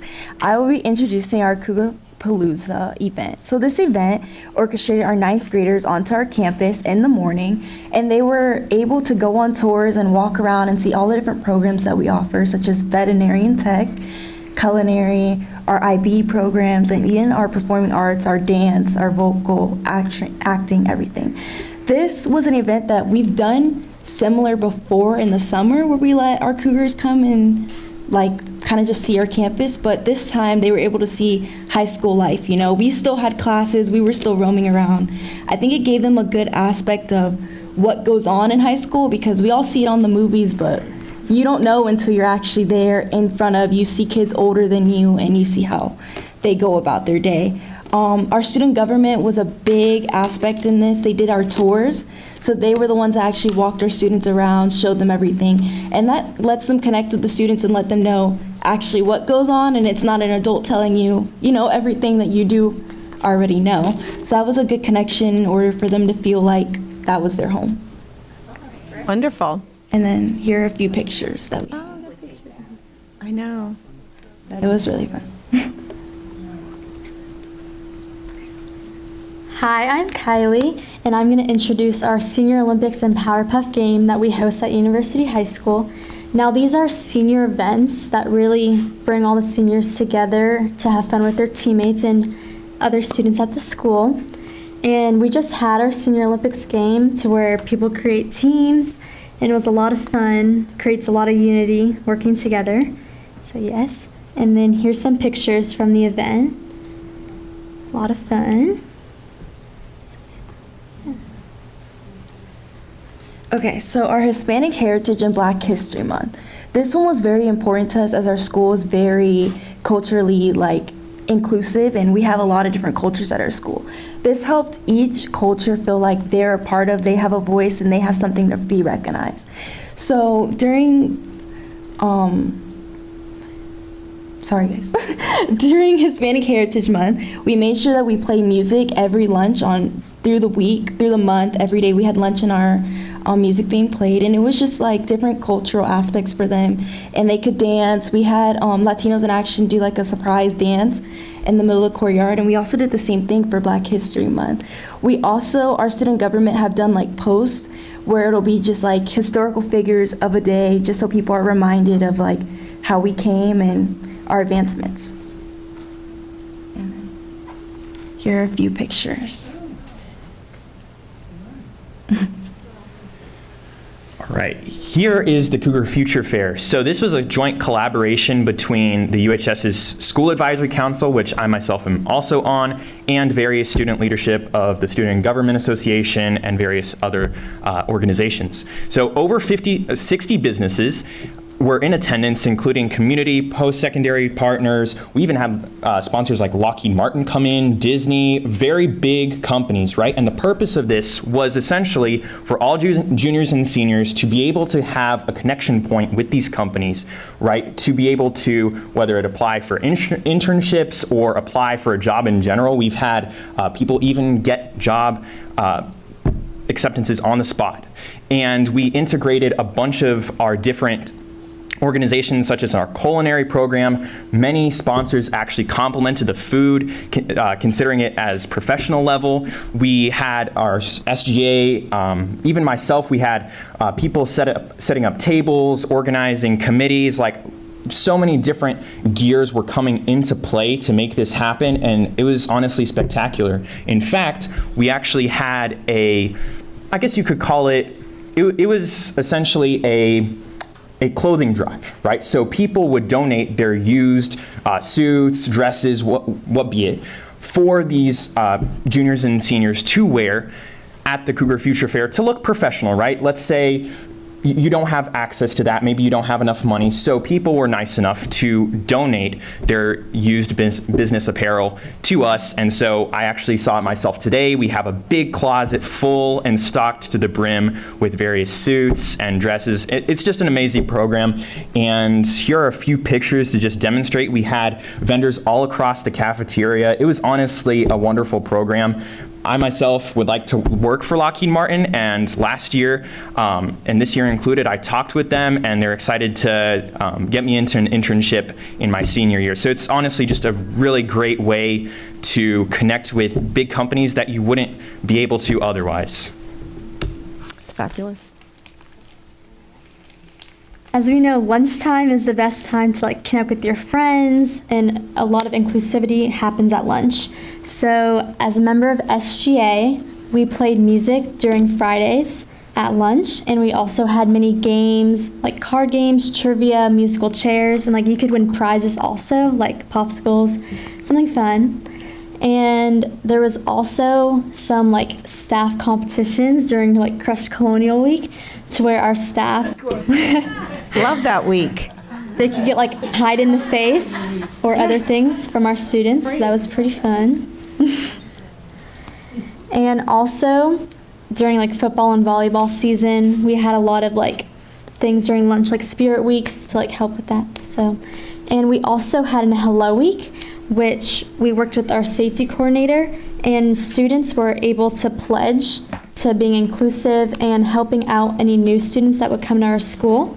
So they would sign the poster, and there's a picture right there of the finished product of everyone's little signatures. And there's also the card games happening at lunch, and you can see, I think that's Mr. Ott there getting pied. Yeah.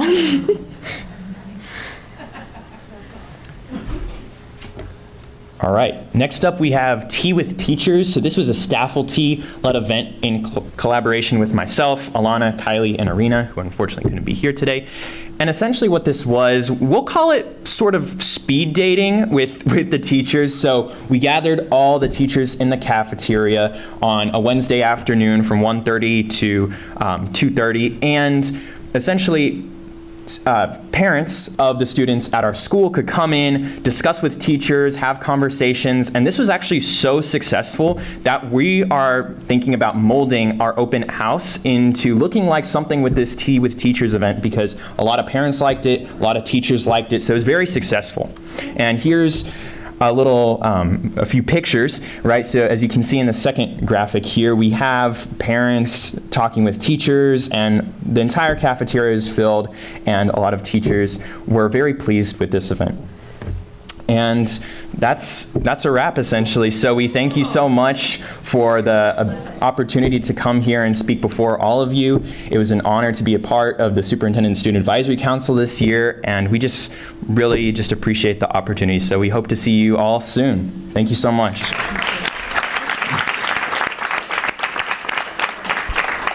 Thank you for that wonderful, wonderful presentation. Y'all are some very impressive young ladies and men. My favorite part was the Crush Colonial Week. They leave already? Two of them had to work.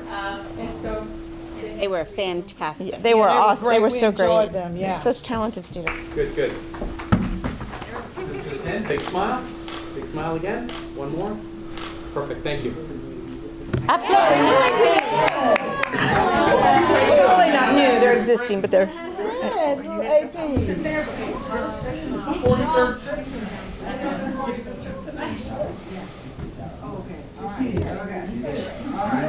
Chiles. Good, good. Big smile. Big smile again. More. Perfect. Thank you. I misspoke. Great job. Thank you. You guys were fabulous. Yes. Really?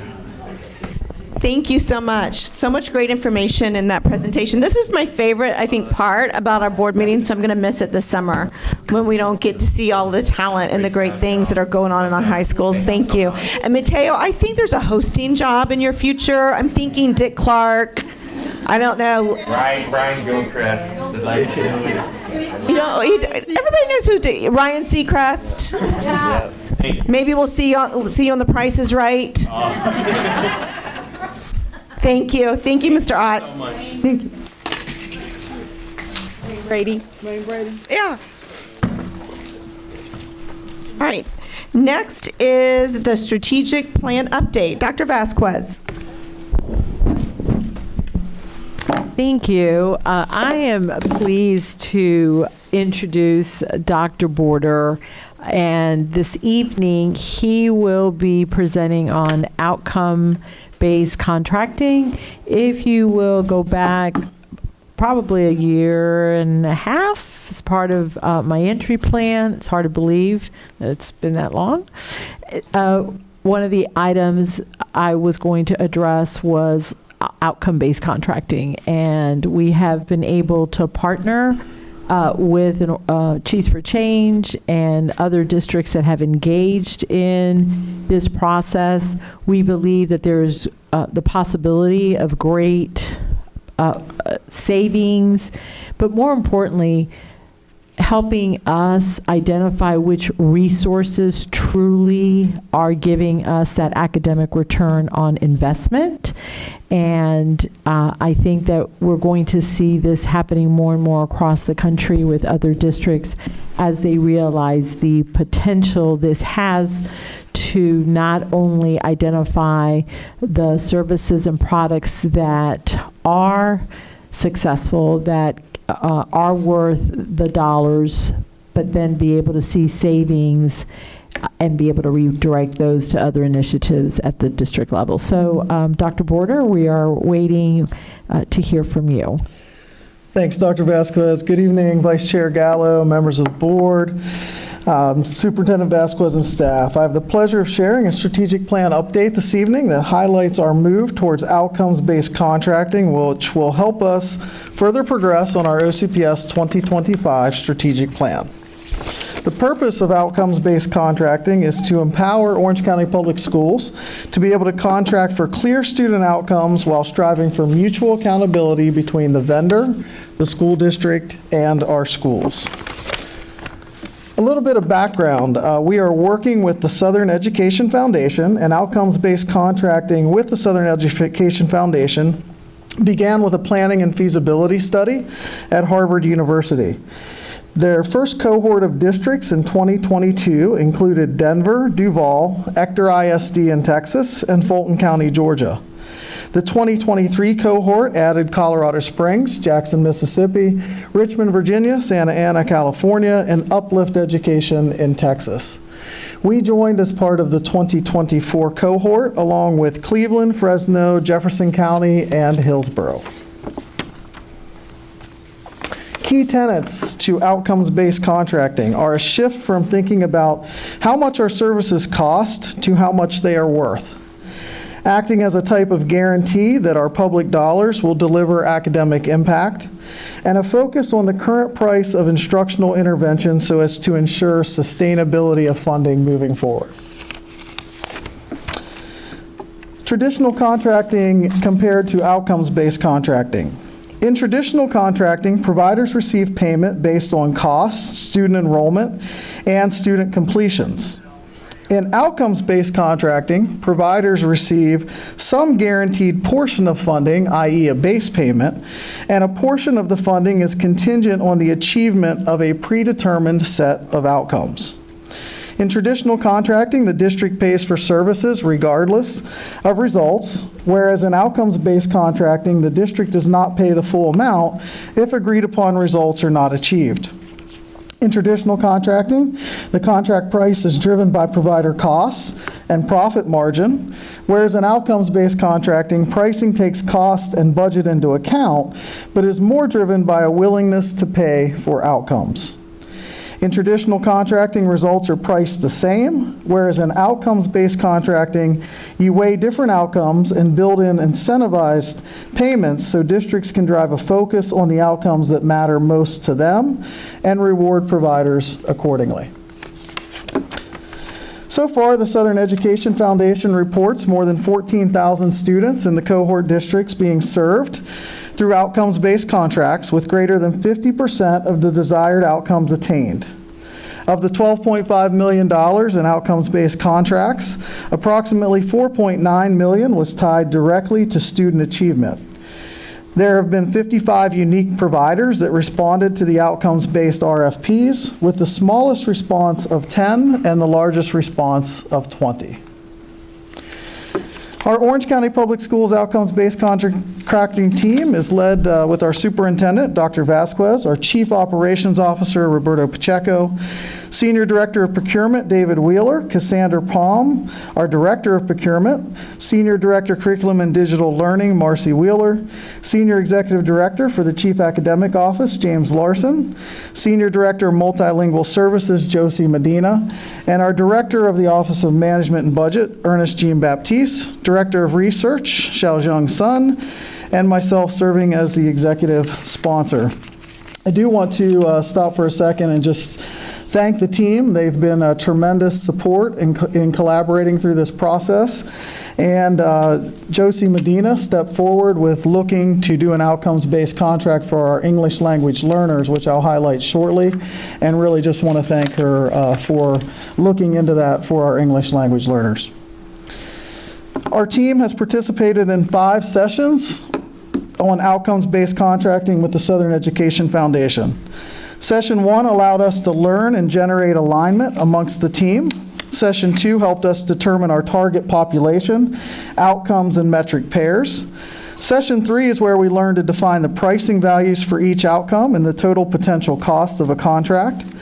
During Session 4, we learned how to create and release the RFP, negotiate and renegotiate with vendors, and align district systems. And finally, Session 5 conveyed how to launch services and then monitor and adjust as needed. So diving into our current work on the contract that we are looking at, we are currently renegotiating with our current vendor, Imagine Learning, and we're seeking to improve outcomes for our English language learner newcomers in 3rd through 5th grade that have been with us less than 1 year. There are approximately 2,500 students that are English language newcomers in 3rd, 4th, and 5th grade in their first year with Orange County Public Schools.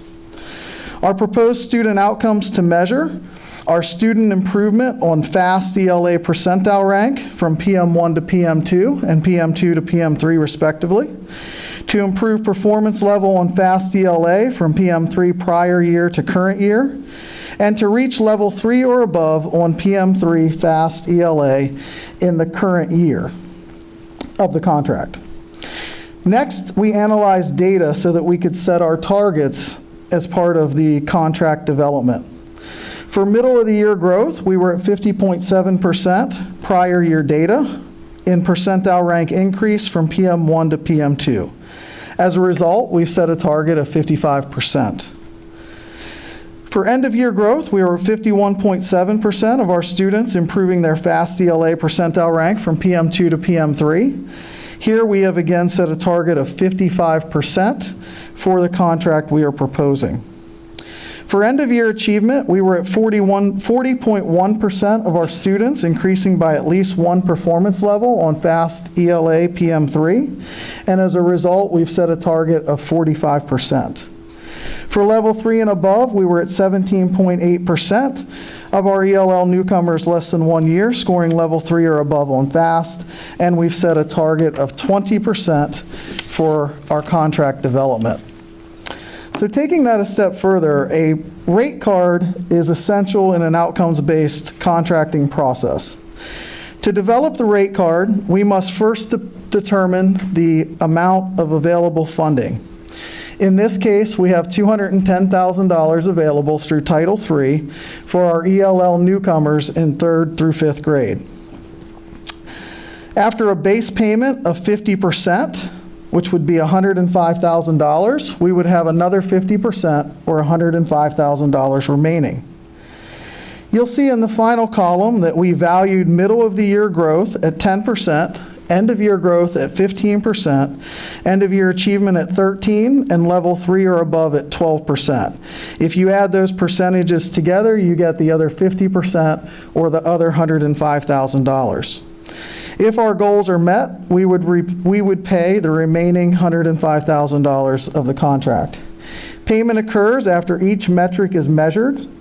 Part of the contract also includes a commitment from Orange County Public Schools to attain expected student usage of the EdTech intervention, to regularly collaborate with our vendor regarding progress and challenges, and other agreed upon elements that are currently part of our renegotiation.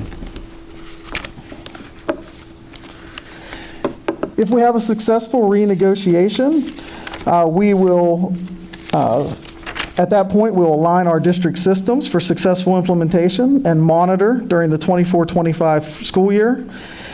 Continue that monitoring and adjusting based upon need, and continue the expansion of outcomes-based contracting across Orange County Public Schools. If we're unable to successfully renegotiate, which we believe that we will, we stand ready to go out for RFP for the services for our ELL newcomers. Thanks for the opportunity to share with you tonight about outcomes-based contracting in Orange County Public Schools. Look forward to questions and discussion, and turn it back to Superintendent Vasquez. Thank you, Dr. Border. Madam Chair, we are now ready for any questions or comments the board might have. Thank you, Dr. Vasquez. Member Dr. Castor-Dental. Thank you, Madam Chair. Thank you, Dr. Border, for the presentation. This is certainly a process that is worth undertaking if we're going to look and examine if we're spending our tax dollars and our scarce public education dollars, if there's an outcome that we're assuming. So I appreciate this. I have some questions. You talked about the different targets. Page 9. So if you're looking at like the middle of year growth, I'm looking at number 1. In the prior year, we had 50.7% students who are have achieved. What is that achievement that they've? What does that represent? So thanks for that question, Dr. Castor-Dental. So for this outcome, we are comparing our English language newcomers across to other ELL newcomers across the state of Florida, from PM1 to PM2. And if they increase their percentile rank, that is what we deem success in this category. So for 22-23, we had 50.7% of our ELL newcomers who made progress from PM1 to PM2. And so we set that target for next year at 55%. Okay, so that's a percentile rank comparing them to other students, not just in Orange County, but other first year entrants across the state? Correct. For metric 1 and metric 2, we're using percentile rank for the state of Florida.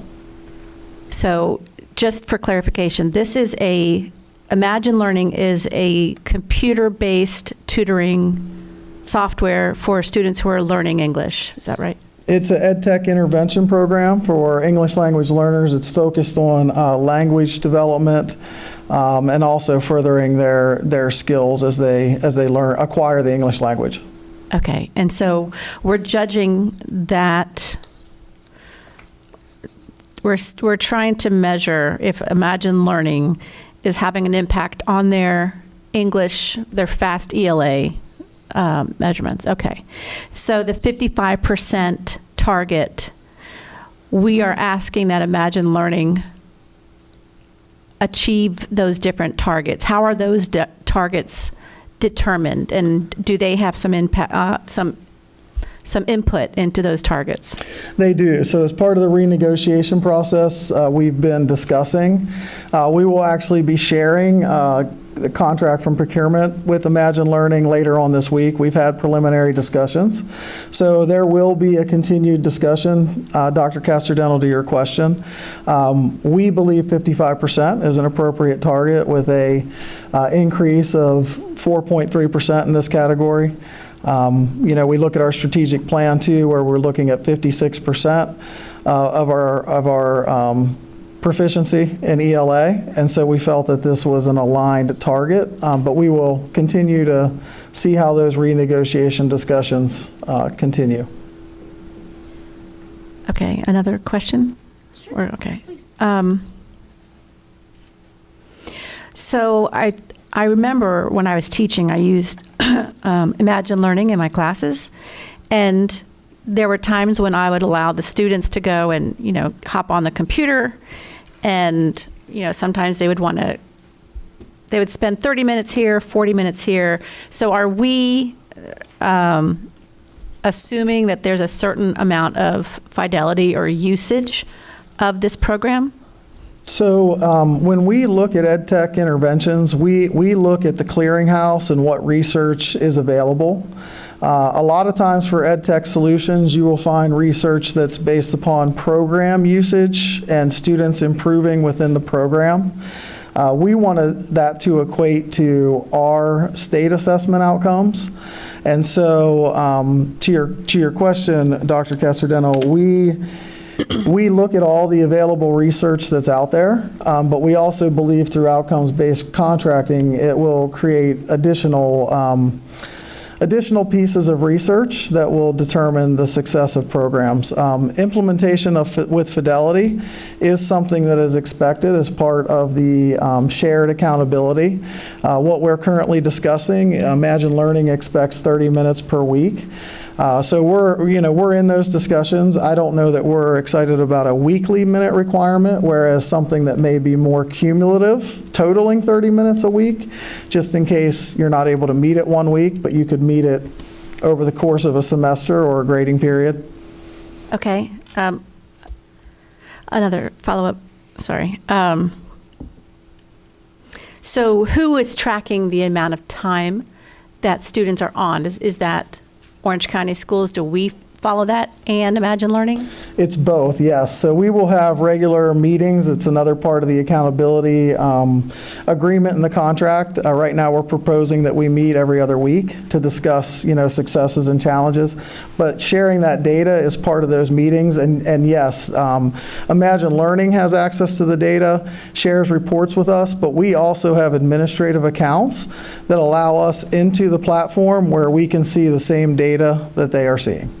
Okay, so here is another question. Will this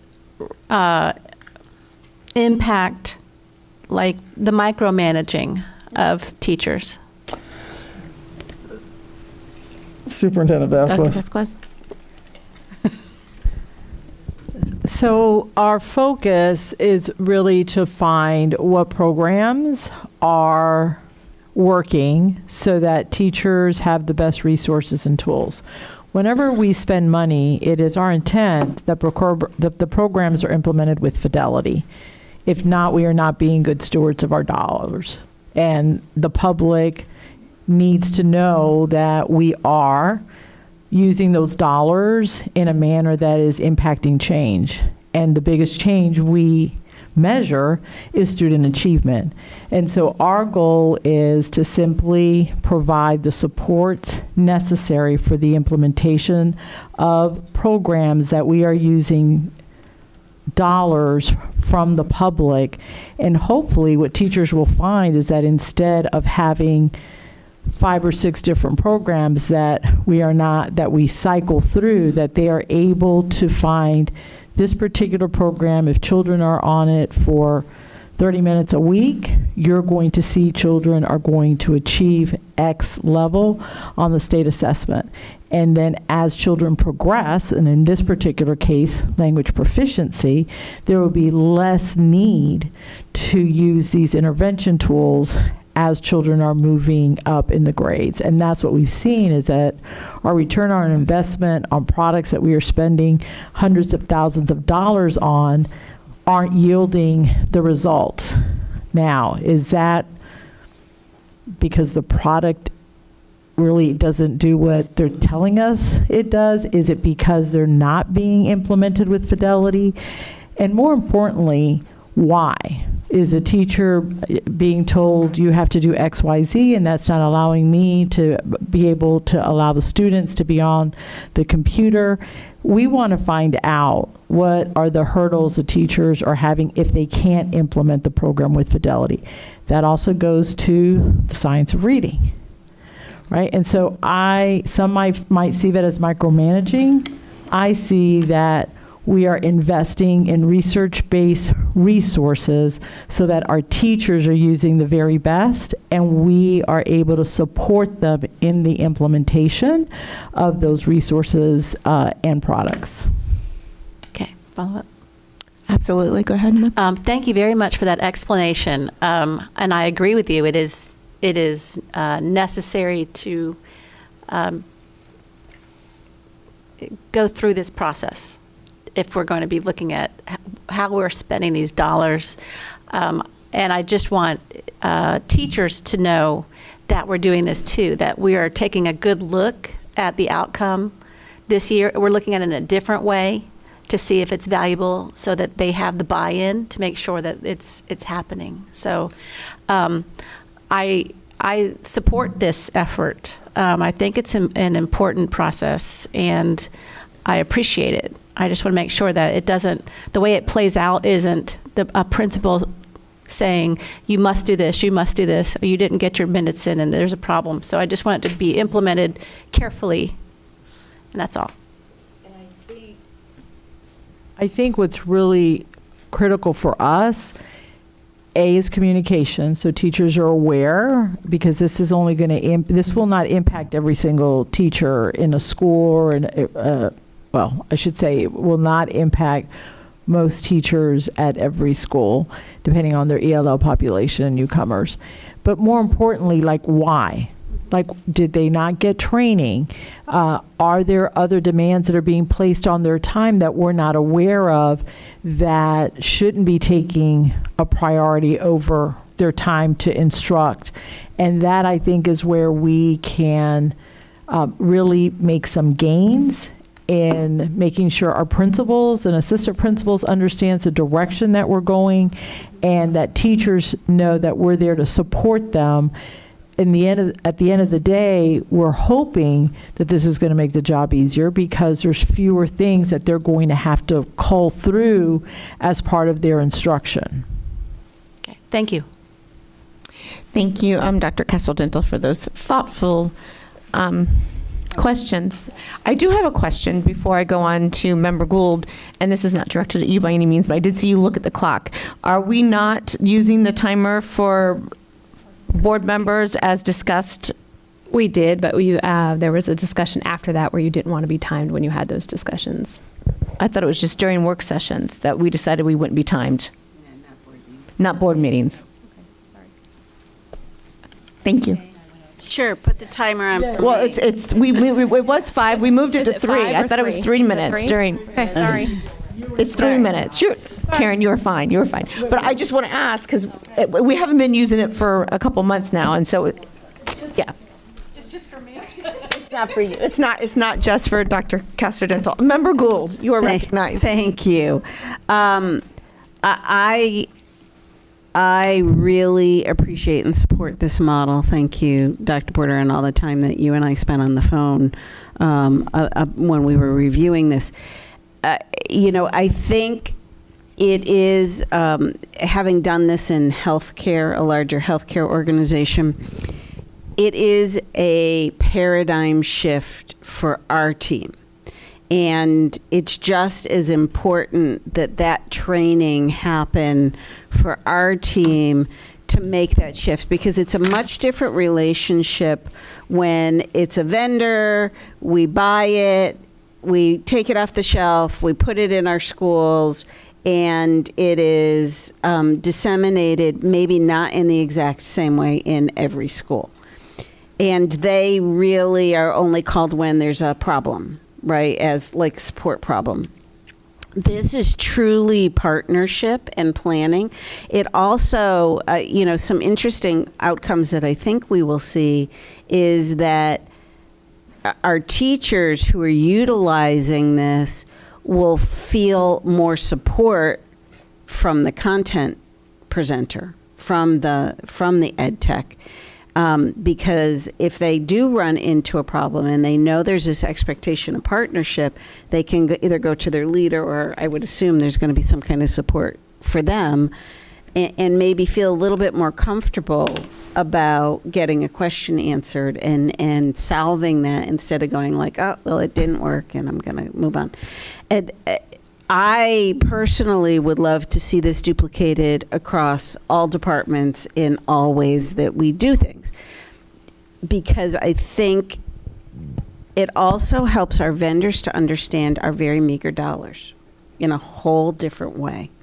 And so my question for you, Dr. Border, is really, what is the plan? I know this is kind of the start of it, but what is the plan for training and supporting and doing those check-ins? Because, it takes us all 21 days to change a behavior. So how will we really foster this environment in such a positive way between both entities? So thanks, Ms. Gould, for the question. A big part of this will be communicating the why as soon as we have a successful contract renegotiation. So we have begun thinking about all the pieces that will need to go into that, and continue throughout the process, getting feedback from our administrators and our teachers on how it's going. One of the things that we are also asking for the vendor as far as mutual accountability is response within 24 hours to our concerns. And so it is at forefront of our mind to communicate the why and make sure that we have the supports there for our staff for successful implementation. That's it. Thank you. Thank you, Member Gould. Member Front. Thank you, Chair Gallo. I'm really in favor of this.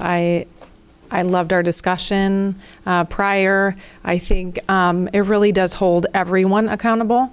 So not just the vendor, making sure that it's a good product, but also the teacher, making sure that it's implemented well, and the student as well, making sure that they're getting on and doing the work.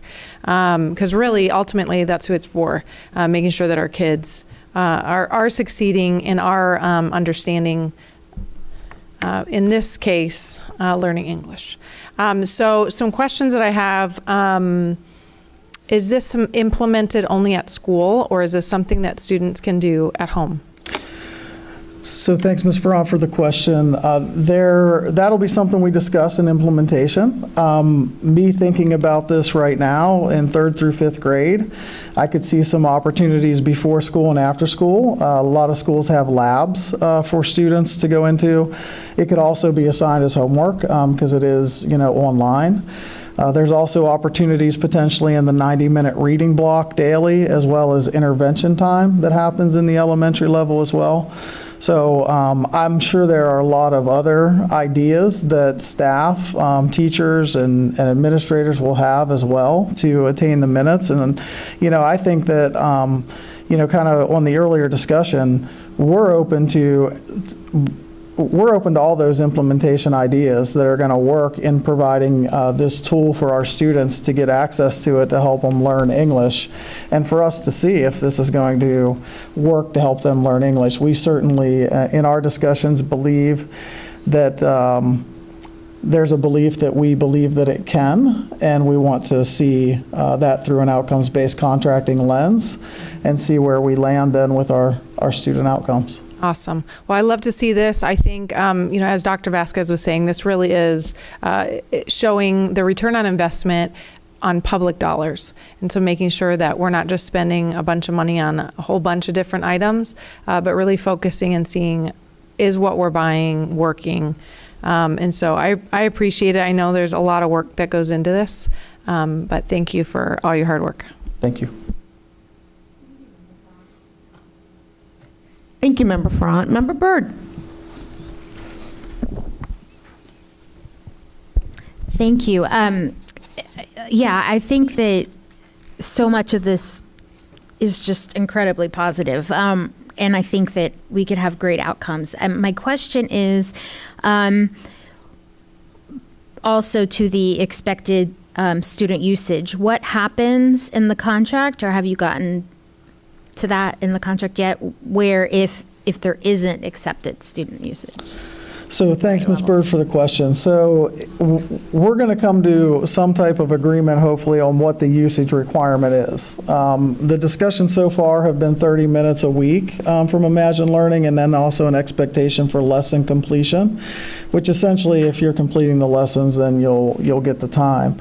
So we're looking, though, we really want, as part of the renegotiation, something to be a little bit of a longer runway, whether it be a 9 weeks or a semester, so that, events that come up at school or just life in general allows us some flexibility to make up time potentially later on. Now, ideally, it should be 30 minutes a week, but we don't want it to be that granular.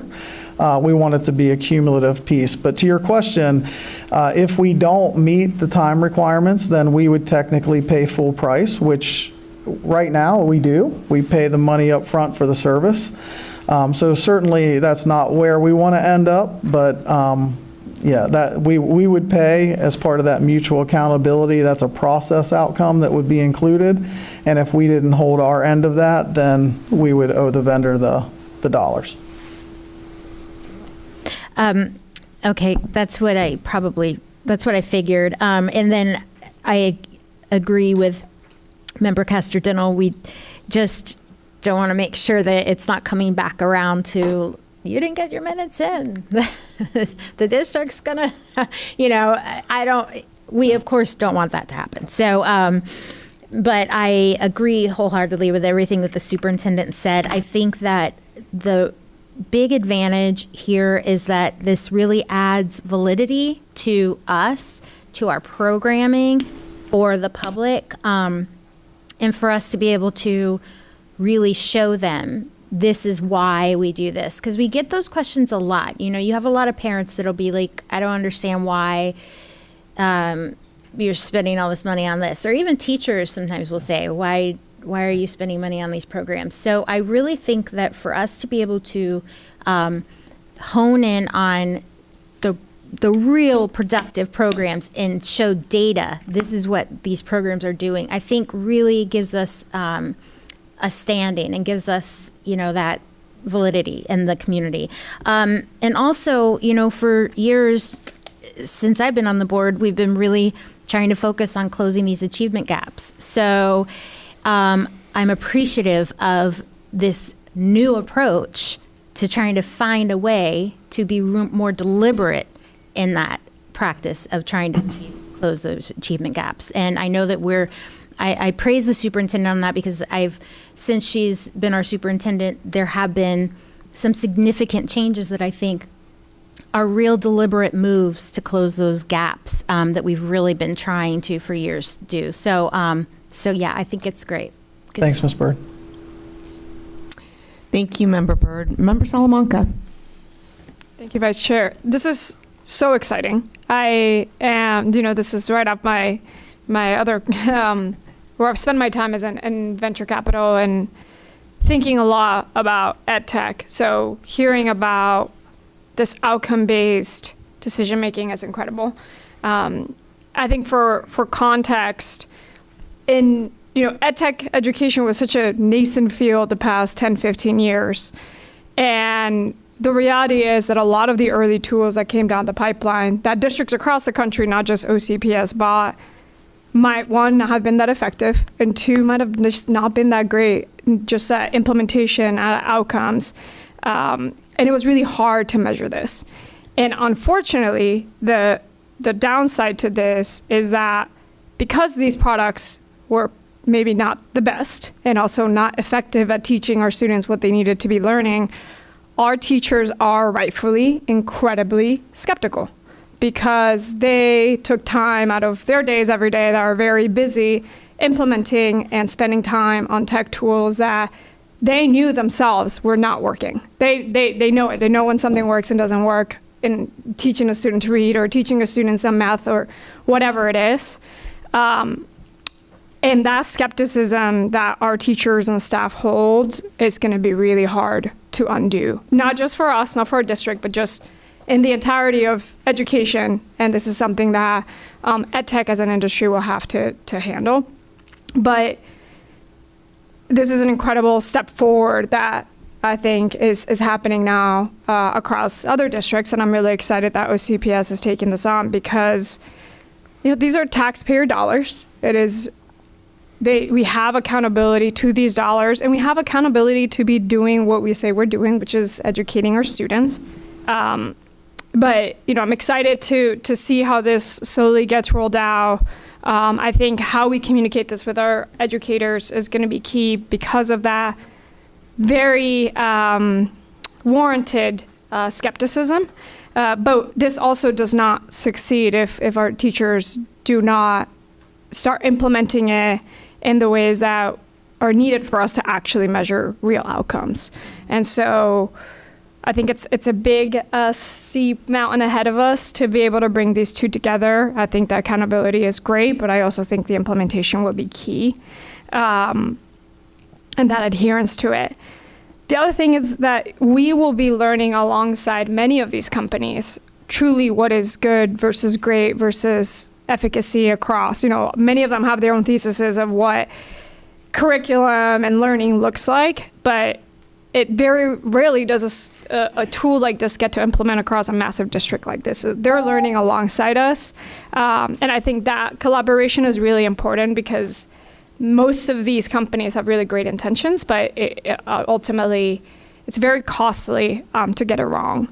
The other thing has been that historically, because outcomes-based results were not really part of the procurement process, was that you had a couple of companies that once they got the top 10, 20 biggest districts in the country, and implementation took 2, 5, 10 years to do, it's really hard to then kick them out because what are you going to do? Change a company that we have spent telling our teachers and staff and parents we're going to be with for 5 years? We're going to start from scratch. And so what you ended up having is almost these monopolies within these companies across the country on EdTech that weren't necessarily always effective. And new players with better science or better outcomes had a really hard time because it's hard to get a new district to take a bet on like a new company.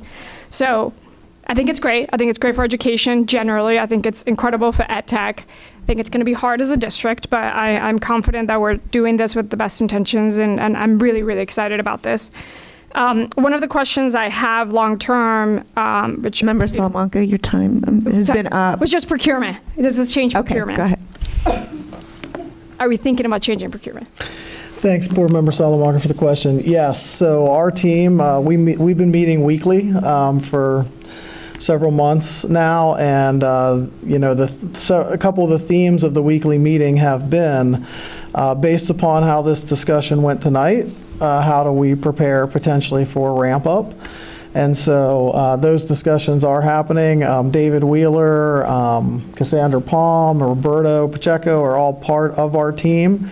And so we have been discussing that as far as what does ramp up look like, and how do we work differently within all the aspects across the divisions for outcomes-based contracting. And so that is something that as we move forward beyond this contract, and if we continue and have many more, absolutely is at the forefront of our thoughts and discussions. Thank you. Thank you, Member Salamanca. Before I go back to Dr. Castrodeno, can I check in with the chair? That's why I climbed. Okay, Chair Jacobs. Thank you so much. I agree with everything the board has said. Chair Jacobs, can you speak up louder? We're having a hard time hearing you. Yeah, can you hear me any better? Yes, that's much better. Thank you.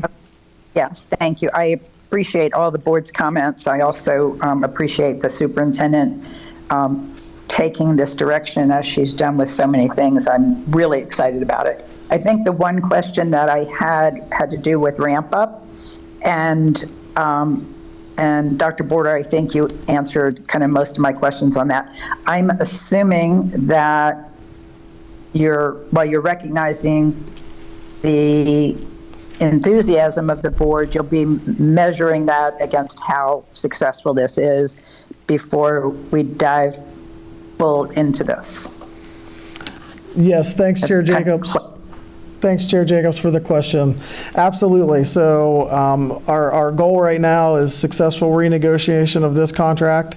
If not, RFP with success. We are the district that everyone is watching because we are doing something with our English language learners that no other districts have done for an outcomes-based contract yet. We are excited about this opportunity, and then we will be measuring next year how we're doing. Along the way, we'll know at the end of PM2 how we did on our first metric as well. And we'll see where the discussion takes us with upcoming contracts and be ready at the point we're ready as the board's ready, or as the superintendent or cabinet are ready to begin other outcomes-based contracting discussions. I would add that part of this network with the Southern Education Foundation, we have access to all of the other contracts the districts are working on, so we can work and learn beside them. We're certainly looking at what all of them are doing, but within the state of Florida, you have Duval, Hillsborough, and us as part of the cohort. So I know they're looking at how we do with ours. We'll be looking at how they do with what they're proposing. The prior year cohorts did work on high dosage tutoring contracts. And so we do have some high dosage tutoring contracts, and there are a lot of models out there for how to set those up as outcomes based. And so to answer your question, Chair, we definitely will be deliberate and doing this methodically. There also might be some opportunities with the resources we have to look at some other existing contracts. And so we'll ready ourselves as a team to go that route as those discussions take place. Thank you so much. Thanks, Chair. Do you have any other questions, Chair Jacobs? No, thank you so much, Vice Chair, or Chair. You're welcome. Thank you. Dr. Castrodeno. All right. Thank you, Madam Chair. And I'm going to talk quick. I have some additional questions. First is for the vendor, this seems like there's a lot at risk that they are now going to potentially only getting half of what they once got. Why would they continue to be a vendor? Yeah, so great question, Dr. Castrodeno. And so taking in that my comments are not certainly from each vendor, because it may be a little bit different, but if I were to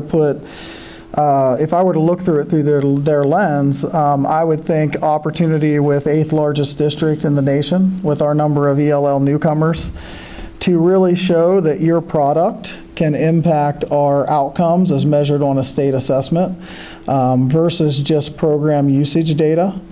I also would see that there could be a potential risk if we went, to RFP and went with another company who was able to do that. There are a lot of ed tech companies out there.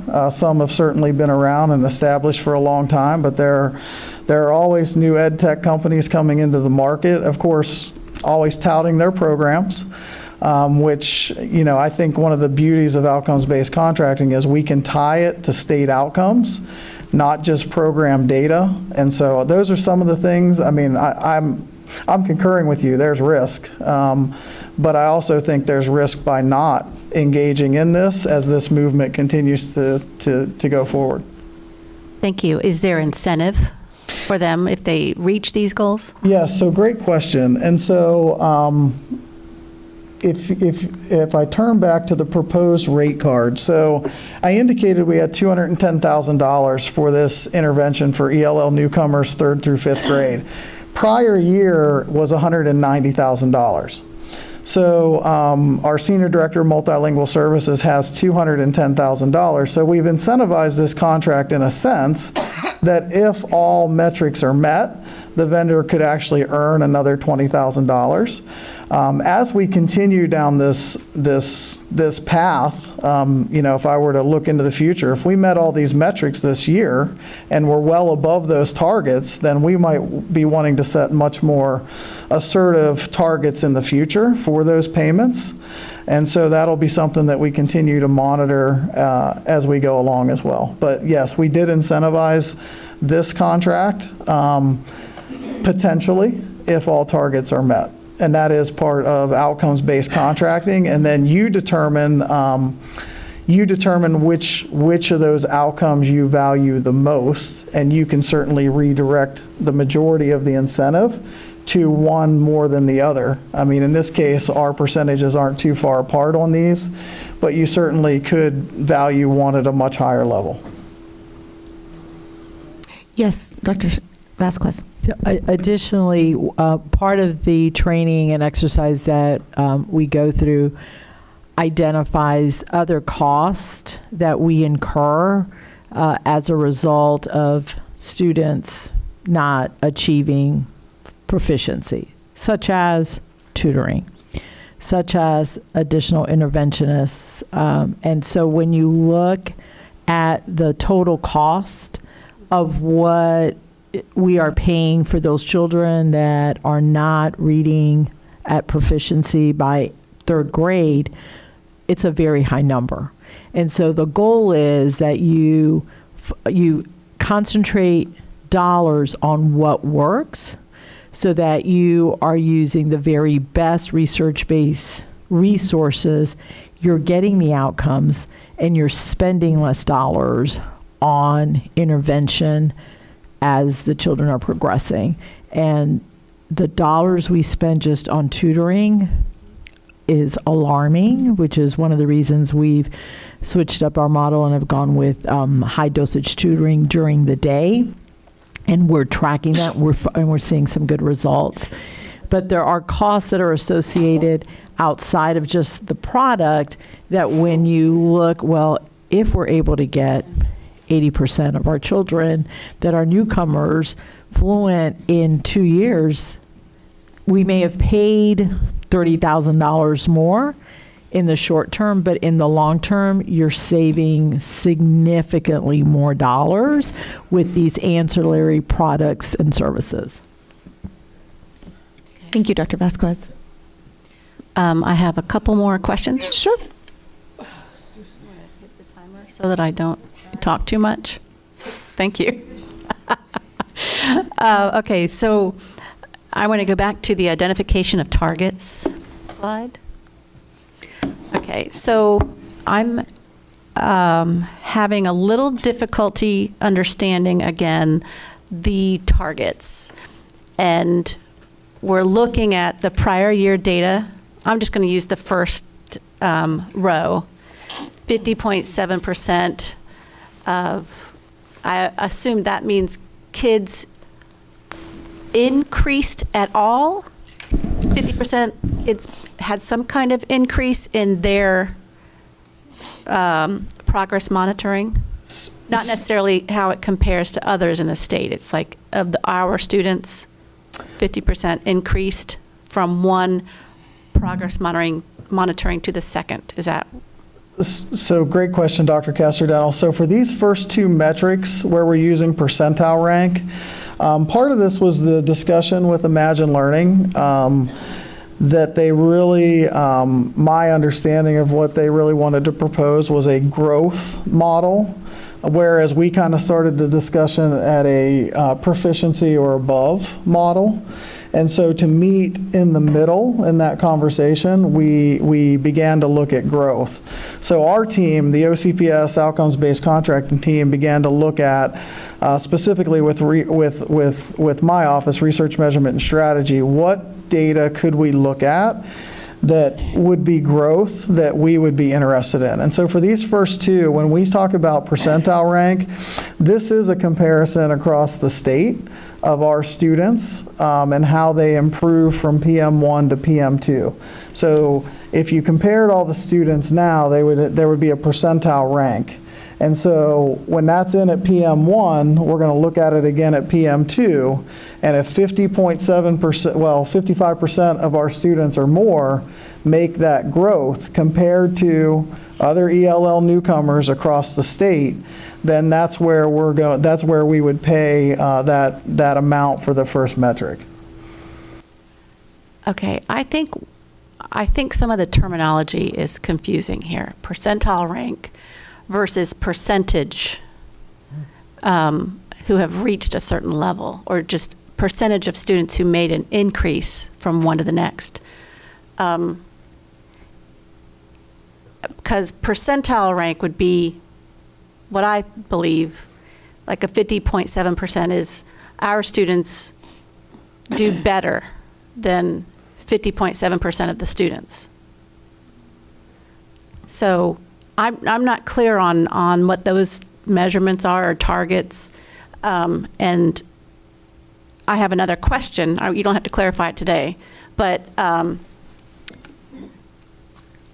how do we know that the other students in the state are also not using Imagine Learning?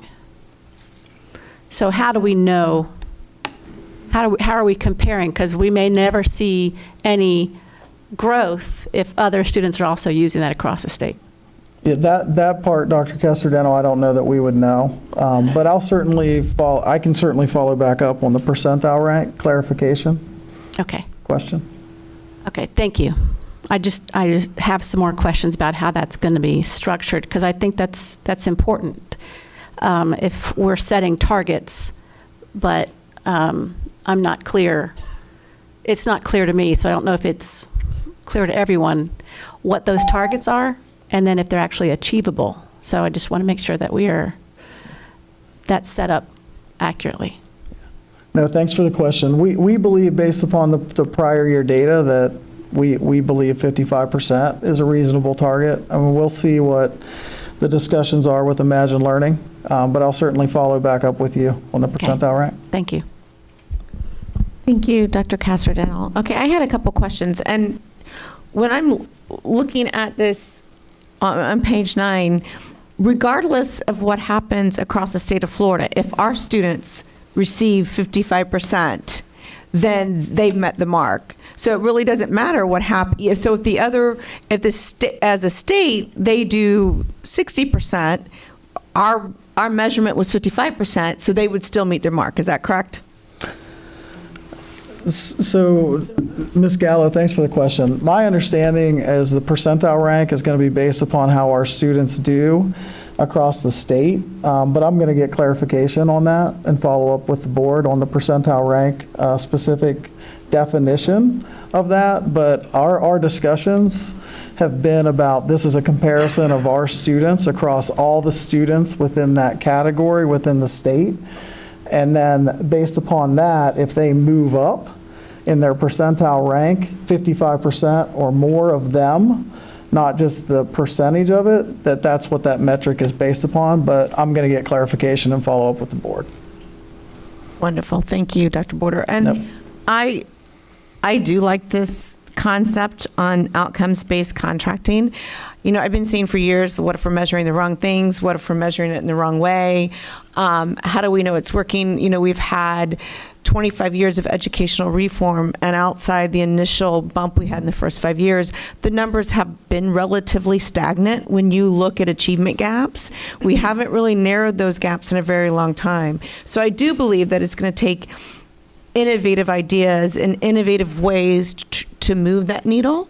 And I also believe that we absolutely should be good custodians of our tax dollars. That's what the public expects us to do. So I support this 100%. So thank you, Dr. Border and your team, and Dr. Vasquez. So now I'm going to come on Member Salamanca. Thank you, Vice Chair. So a couple things. I know there is some some logic to how we establish the target. And we talked about this, right? I think one of the hard parts on this would be how to set those benchmarks on what is success versus not. Because it's kind of hard because we're doing it for the, right? Many of these times we're going to be the first ones evaluating some of these companies. And so we don't know if we're aiming too low or too high. And so I am curious on how we will collaborate with other districts. I think that'll be key just to see how they're measuring, what they're seeing, right? If another district did a similar contract with a similar vendor and they were at 55, maybe we go higher. Like maybe we I think that kind of sharing will be really important. The other thing I have a question around is maybe, are we thinking about having multiple vendors to test the same outcome? And so, because I think what this opens the door up for is when you evaluate one vendor in the absence of others, you also can say, well, they did great, they reached 55, but what if there's another vendor out there where they reach 58? And we buy the 55 one because they're the only ones we're evaluating. So I'm just curious if we're thinking about, I think this is 2,000 students that we're gonna do this with, is that right? 2,500 potential. So our ELL newcomer population fluctuates a little bit. Right. So actually, that'll be something that we're willing to come back to the table with Imagine Learning throughout this as well. Right. Because if we only land at, say, 2,200 students, we would revisit our metric pairs. If we're at 3,000 students, we would also want to revisit it. Right. But to your question, Board Member Salamanca, I think that we are looking at the programs we offer, and a goal that we have is to try to narrow the scope of what we're purchasing and try to make sure we're purchasing what is going to be most impactful for our students. And ideally, most impactful for our students that our teachers like implementing in a win-win kind of scenario for all of our stakeholders. And so could there be an opportunity where we have a couple interventions that we potentially look at in different schools with the same student population? Potentially. I mean, I don't think we've discussed it yet.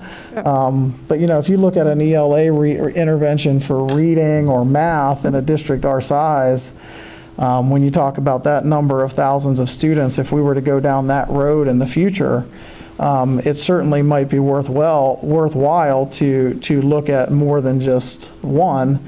And then, I'm sorry, Board Member Salamanca, to follow up on your earlier question too. It has been challenging to come up with these targets. That was one of our sessions we were at with the Southern Education Foundation, where they really pushed our thinking on this. Quite honestly, we came in with much higher targets that we were asked to reconsider. In looking at the research, it's hard to find data to utilize as well, because a lot of times it's based just on program data and not aligned to state outcomes or SAT or ACT. And so I appreciate the feedback. Yeah, I think there is, if multiple districts are going to start doing this with vendors, hopefully we can learn from each other. But I have a hard time seeing how we get enough rapid feedback on the multiple vendors if we don't have maybe parallel ones for the same thing. And we are large enough of a district where we can have different vendors for ELA, and if we put them under similar targets, see which ones are best. What I worry is that we'll do this with one vendor that hits our target, and then we're like, that's great. And then there's maybe others out there. And so that would be one. I'm really excited about this, but I think this also gives us the flexibility, hence my question on procurement, on does that change a little bit of procurement and having more vendors than not, which I think could be good. I would be supportive of that. I think it opens a couple of different options. Great. May I? Yes, Dr. Vasquez. So eventually, I think that's where we want to land. I also think that there will be the vendors who approach us and say, we can do better than what you're doing with XYZ company. Dr. Border mentioned, and I think it was in reference to Board Member Castor Dental, about the risk and benefits on the vendor side. Right. So we are a valued commodity as a district because of our size or diversity. And so vendors want to be able to say, oh yes, Orange County Public Schools is using X, Y, Z, and look at the results that they're getting. And so for the vendor, it is in their best interest if they are able to show results in our district, that is money in their pockets because now other districts will follow. Right. And that's what we do when someone comes to me, where are you working with districts? And if they're able to give us data from large urban districts with similar populations, we tend to listen more than you're coming to us from a very small district or you don't have a proven track record. And so I see the future where we have the vendors coming to us and we compete to see who does have the best product with the best outcomes. And I think that our community of practice, that's eventually how it's going to evolve. And I think Dr. Border says are we cohort 4 or 5? We are the fourth cohort, and they continue to expand. But this is the first time that they've delved outside of the tutoring, and so I think we're going to see how they diversify the implementation now that they have some years under them and they feel a little bit more comfortable about the process. So stay tuned. I'm sure we're going to see that in the near future. Well, this is very exciting and very supportive. Thank you for all the work you're doing on this. I think it's going to be really important for this district long term. Thank you. Thank you, Member Salamanca. We do not have any more speakers for Dr. Border. So thank you very much. We appreciate your great presentation. Thanks, Vice Chair Gallo, members of the board. Appreciate the questions and the great discussion. Thank you. Thank you. Dr. Vasquez, are there any changes to the agenda?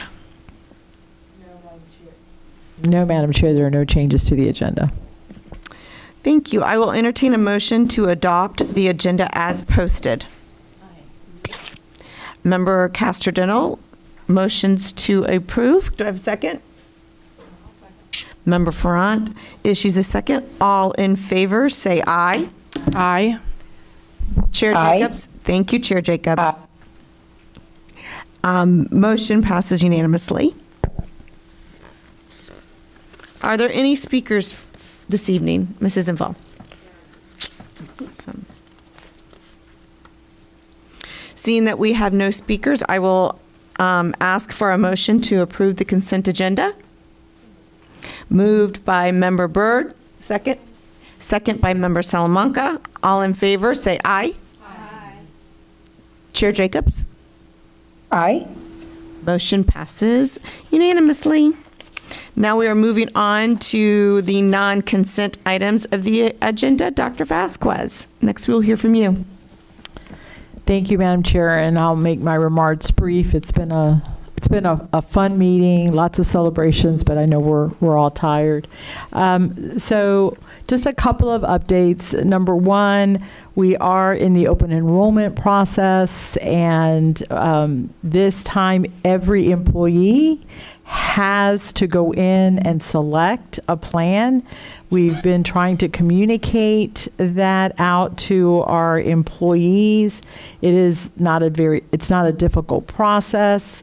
We've sent out 9 different forms of communication, and we still have the vast majority of our employees that have not signed up. And so our membership is just slightly over 22,000, and as of 3 o'clock today, just 5,500 have gone in. I'm sure everybody on the board has already gone in and done.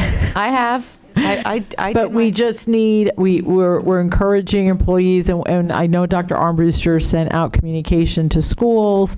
I know that Mr. McCracken and Mr. Pollard are working with us to remind, and with any problems or glitches that come up, they're reaching out so that we can help our employees. Always grateful for that collaboration. Second, could I have our slide?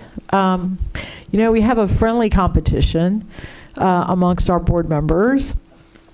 And we are looking at increasing the number of our teachers that are trained on the science of reading. And we have 3 avenues that we are using to train our teachers. The school that has the most, the area is going to have monetary reward to be able to use, I think we said for books. But want you to see who's in the lead. There's still plenty of time. We have lots of offerings over the summer. And so I know our board members are going to continue to encourage their schools to have teachers sign up for the trainings. But we're very excited to see the number that have signed up. And we're continuing to look at slots. So we'll provide another update at the next board meeting. I would like a do-over. I would like a recount. It is ongoing. So maybe yours are coming for the next board Really meeting. having a tough night. So hard to believe, right? 10 days. We're done with school. Graduation season is starting. It's bittersweet. And I just want to take a moment. We've laughed a little. We've chuckled about our Hawaiian shirts. And I want to put a little bit of context to why we are wearing them this evening. As you know, my charge as superintendent was to work on culture and to work on student achievement. And I have a dynamic team that is really doing the heavy lift in that area. And one of the things that has spread, literally spread like wildfire, is the Hawaiian shirts on Friday. And I asked Dr. Armbruster, because this was started by the principal at Bridgewater. Was it when he was at Bridgewater? It was, yes. Yes. Could you remind? I forgot his name. Andrew Jackson. And he started it just to wear on Friday because it kind of gave a sense of calm, relaxation, and started to just help people feel a little bit less stressed. And then an AP at his school started to wear it, and then some of the teachers, and then they spoke to other teachers, and they moved to other schools. And so this year, Dr. Armbruster has formally resurrected the Hawaiian shirt on Friday and has been taking pictures and sharing it with other members, other schools, principals, and it's incredible what a little thing has done, including with my cabinet. And it's just one more way that we are trying to show that there is room for a little bit of fun and relaxation at our schools. I think that Board Member Gould, this is now the latest trend, is that we have schools that have their own Hawaiian shirts. And last week, one of the pictures I saw, they had the custodial crew, they had their food and nutrition team, all had the Hawaiian shirts out there. And so I do want to, this is the last board meeting before school is out, and so if any of our board members want to participate this upcoming Friday, all you need to do is grab a Hawaiian shirt. If you don't have one, I can tell you can get one from Amazon next day.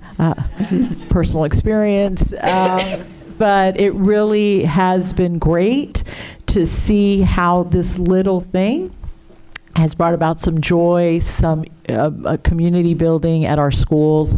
And I just want to say thank you to my team, because they really have worked hard, not just within their division, but across the district, to really focus on culture and on student achievement. So it's not Magnum, I'm sorry, it's really Hawaiian Friday. Thank you, Dr. Vasquez. That's very fun, and I've been at schools on Friday, and I can attest that they're wearing their aloha gear, and it is extremely fun. Member Front. Thank you. I just wanted to touch on this science of reading and getting our teachers trained. So, we're all in for a good, we're like battle of the competition here. And how do we make sure that there's space available? How do we encourage our teachers? Like, what are good ways? Maybe we should all be talking to Member Gould. I can have our chief board member Gallo, our chief academic officer send out to our board members various opportunities that are available. And I think we just received word that the Reed Foundation has a couple of slots that have opened up. And so we have numerous opportunities that are available over the summer. They can sign up. And so we'll send that out to the board members, and you can share. If you spread the word, it'd be great. Awesome. So I just want to continue to encourage any involvement we can with that Reed Foundation. I think they've the price point, like as far as like return on investment and what we're getting with Orton Gillingham being really just so incredible. I know there's all sorts of things, but just that return on investment. And I would love to see if there's a way to get maybe at least 2 model schools in each of our districts. I don't know how crazy feasible, well, if that's it's even funny feasible. You should mention that. First of all, I'm going to invite a friend of mine, Sarah Giuliani, who is an expert in reading. She works with the University of Florida, and she is going to be speaking to the board on the science of reading, so that you have a good understanding on what we're trying to do. I believe that there is misunderstanding around the Orton Gilliam, and Orton Gilliam is a piece of the puzzle. It is not the magic pill. And we love the Reed Foundation. We're partnering with them. In fact, we're working on our contract with them for this upcoming year. I think they're in the process of setting up a meeting. But we also have partnered with the University of Florida, and we are looking at other avenues to instruct our teachers on the science of reading, the strategies around that. We are looking at model schools, but again, we want to look at the data. Yes. And I think one of the things we want to do is do a program evaluation and do some comparison on the different training models, and then look at the data for those schools to see what the outcomes are. And I just am I'm cautious when people believe that Orton Gilliam is the end all and be all when it's not. And in fact, it's not appropriate for any strategy to be used across the board at all grade levels. The key is for teachers, and this is what a good reading teacher will tell you, that they have various strategies that they use based on what the child's needs are, and then they target the appropriate strategy to the need. Now, having said that, we have children that struggle with dyslexia. For years, can't read, and strategies used through Orton Gilliam has unlocked reading for those children, and that's great.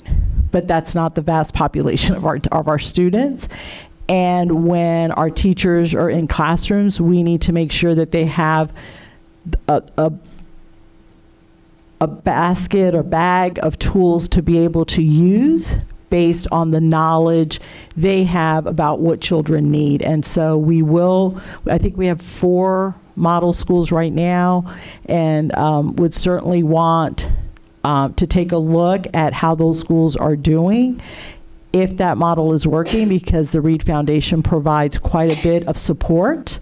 I think there was a comment or two made up here about teachers being micromanaged. When you look at the program from the Reed Foundation, it's pretty set.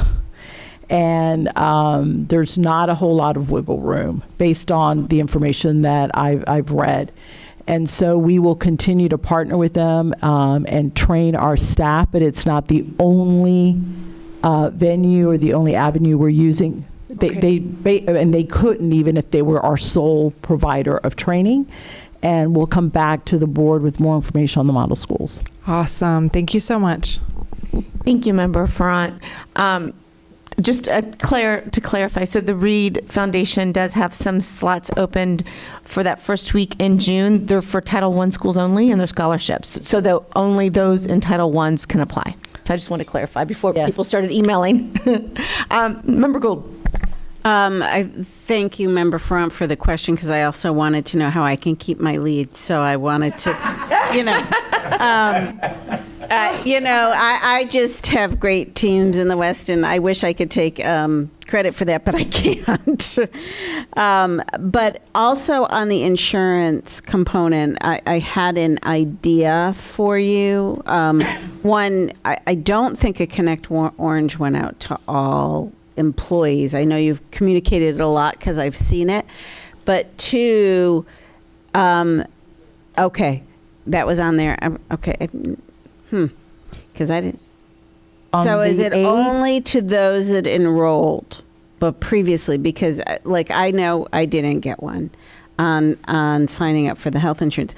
That's neither here nor there. And the other thing is, even if they are not going to take it, one of the ways when we switched plans previously is they had to go in and decline. So that every person had to take an action versus, there's no rollover, but if you don't, you'll default to this other program if you had insurance before. But every person had to go in and decline that didn't want it.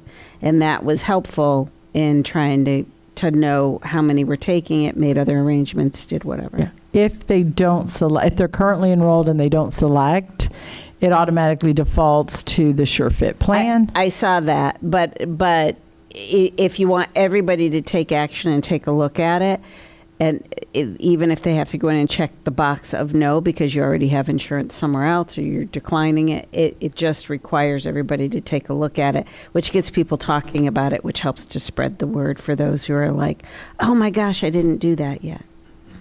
Thank you. We'll see if that's something we can do with the current system already set up. Thank you. Member Felder, you are up. Yes. Thank you. This is that part. Oh, wait, we're not there yet. Yeah, wait 1 second. Mrs. Inval, do you have a report? I'm sorry, Dr. Vasquez, were you done before I move on to Ms. Inval? So sorry, I was responding.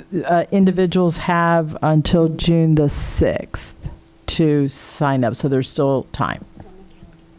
Yes. We're going to be sending out multiple reminders, correct? Because it's the end of the school year, everybody's testing, and there's a lot going on. Okay, thank you. Mrs. Inval, do you have a report? All right, awesome. And there were no reports by school board members, correct?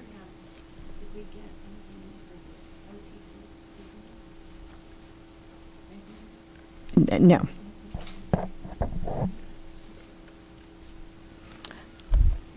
All right, while we're waiting to find out about that, let me call on Member Felder. I'm sure many of you may have heard, but I just wanted to mention that at Jones High School, one of their teachers, Mr. George, I think it's Brown, he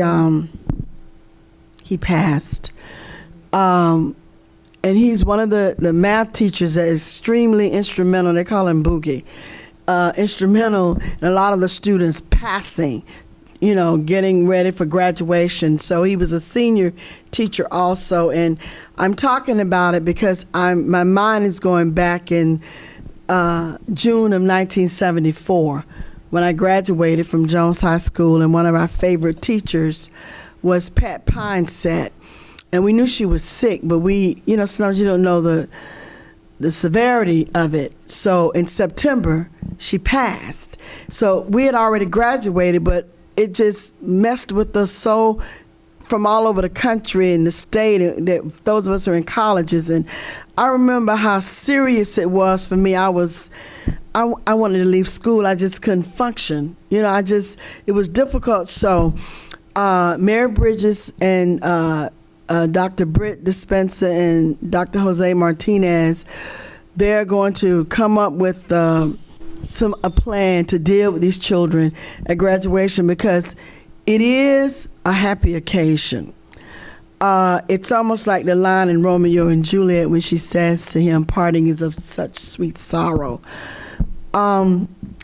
It's difficult, and this is difficult for them.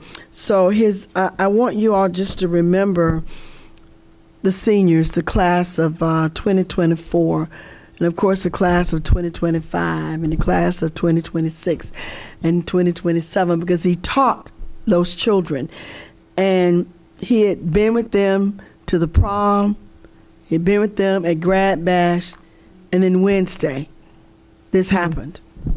So, anywho, I just wanted to acknowledge that from the board, and those children, I know what they're going through. At 67, I still remember the pain of losing one of my favorite teachers and just not being able to cope. But my mom and dad, they said, "No, you stay to college," because I was just too much. So if you guys could just remember the Jones High School Tiger family and what they're going through, this is really a bit much for them. So I know that our people that are here at the district that are equipped and know how to handle tragedy, because I don't want the graduation to be sad, but I don't want them to think we're ignoring the love that they had for their teacher. But this is a happy occasion. It's graduation. So I wanted to just say that, and thank you, Vice Chair Gallo, for allowing me to say that. And I'm glad we're still on air so people can hear it. All right, thank you. Thank you, Member Felder. Thank you for that. Dr. Castro-Dental. Thank you, Madam Chair. I just wanted to report on an event that happened on Friday in Eatonville. You will see on the screen we had our ribbon cutting for the new Orange Technical College campus, and it was such a happy occasion. We had students from Hungerford Elementary, which is right across the parking lot, and we had so many, and they sang, and it was a cloudy day, and they were singing, and the words were like, "And there will be sun and light," and the clouds parted, and there was light. It was so fun. But I want to thank the superintendent for ushering this through, and Dr. Armbruster, who was a part of this from the beginning, and he said that he had conversations about this 10 years ago. And we are lucky to have this building, and then next to it is a welding lab. I don't know if you have another picture that shows that as well. There, the two buildings there, but there's so much going on there, and this is on the site of the historic Hungerford property where the old Hungerford Normal and Industrial School was 100 years ago.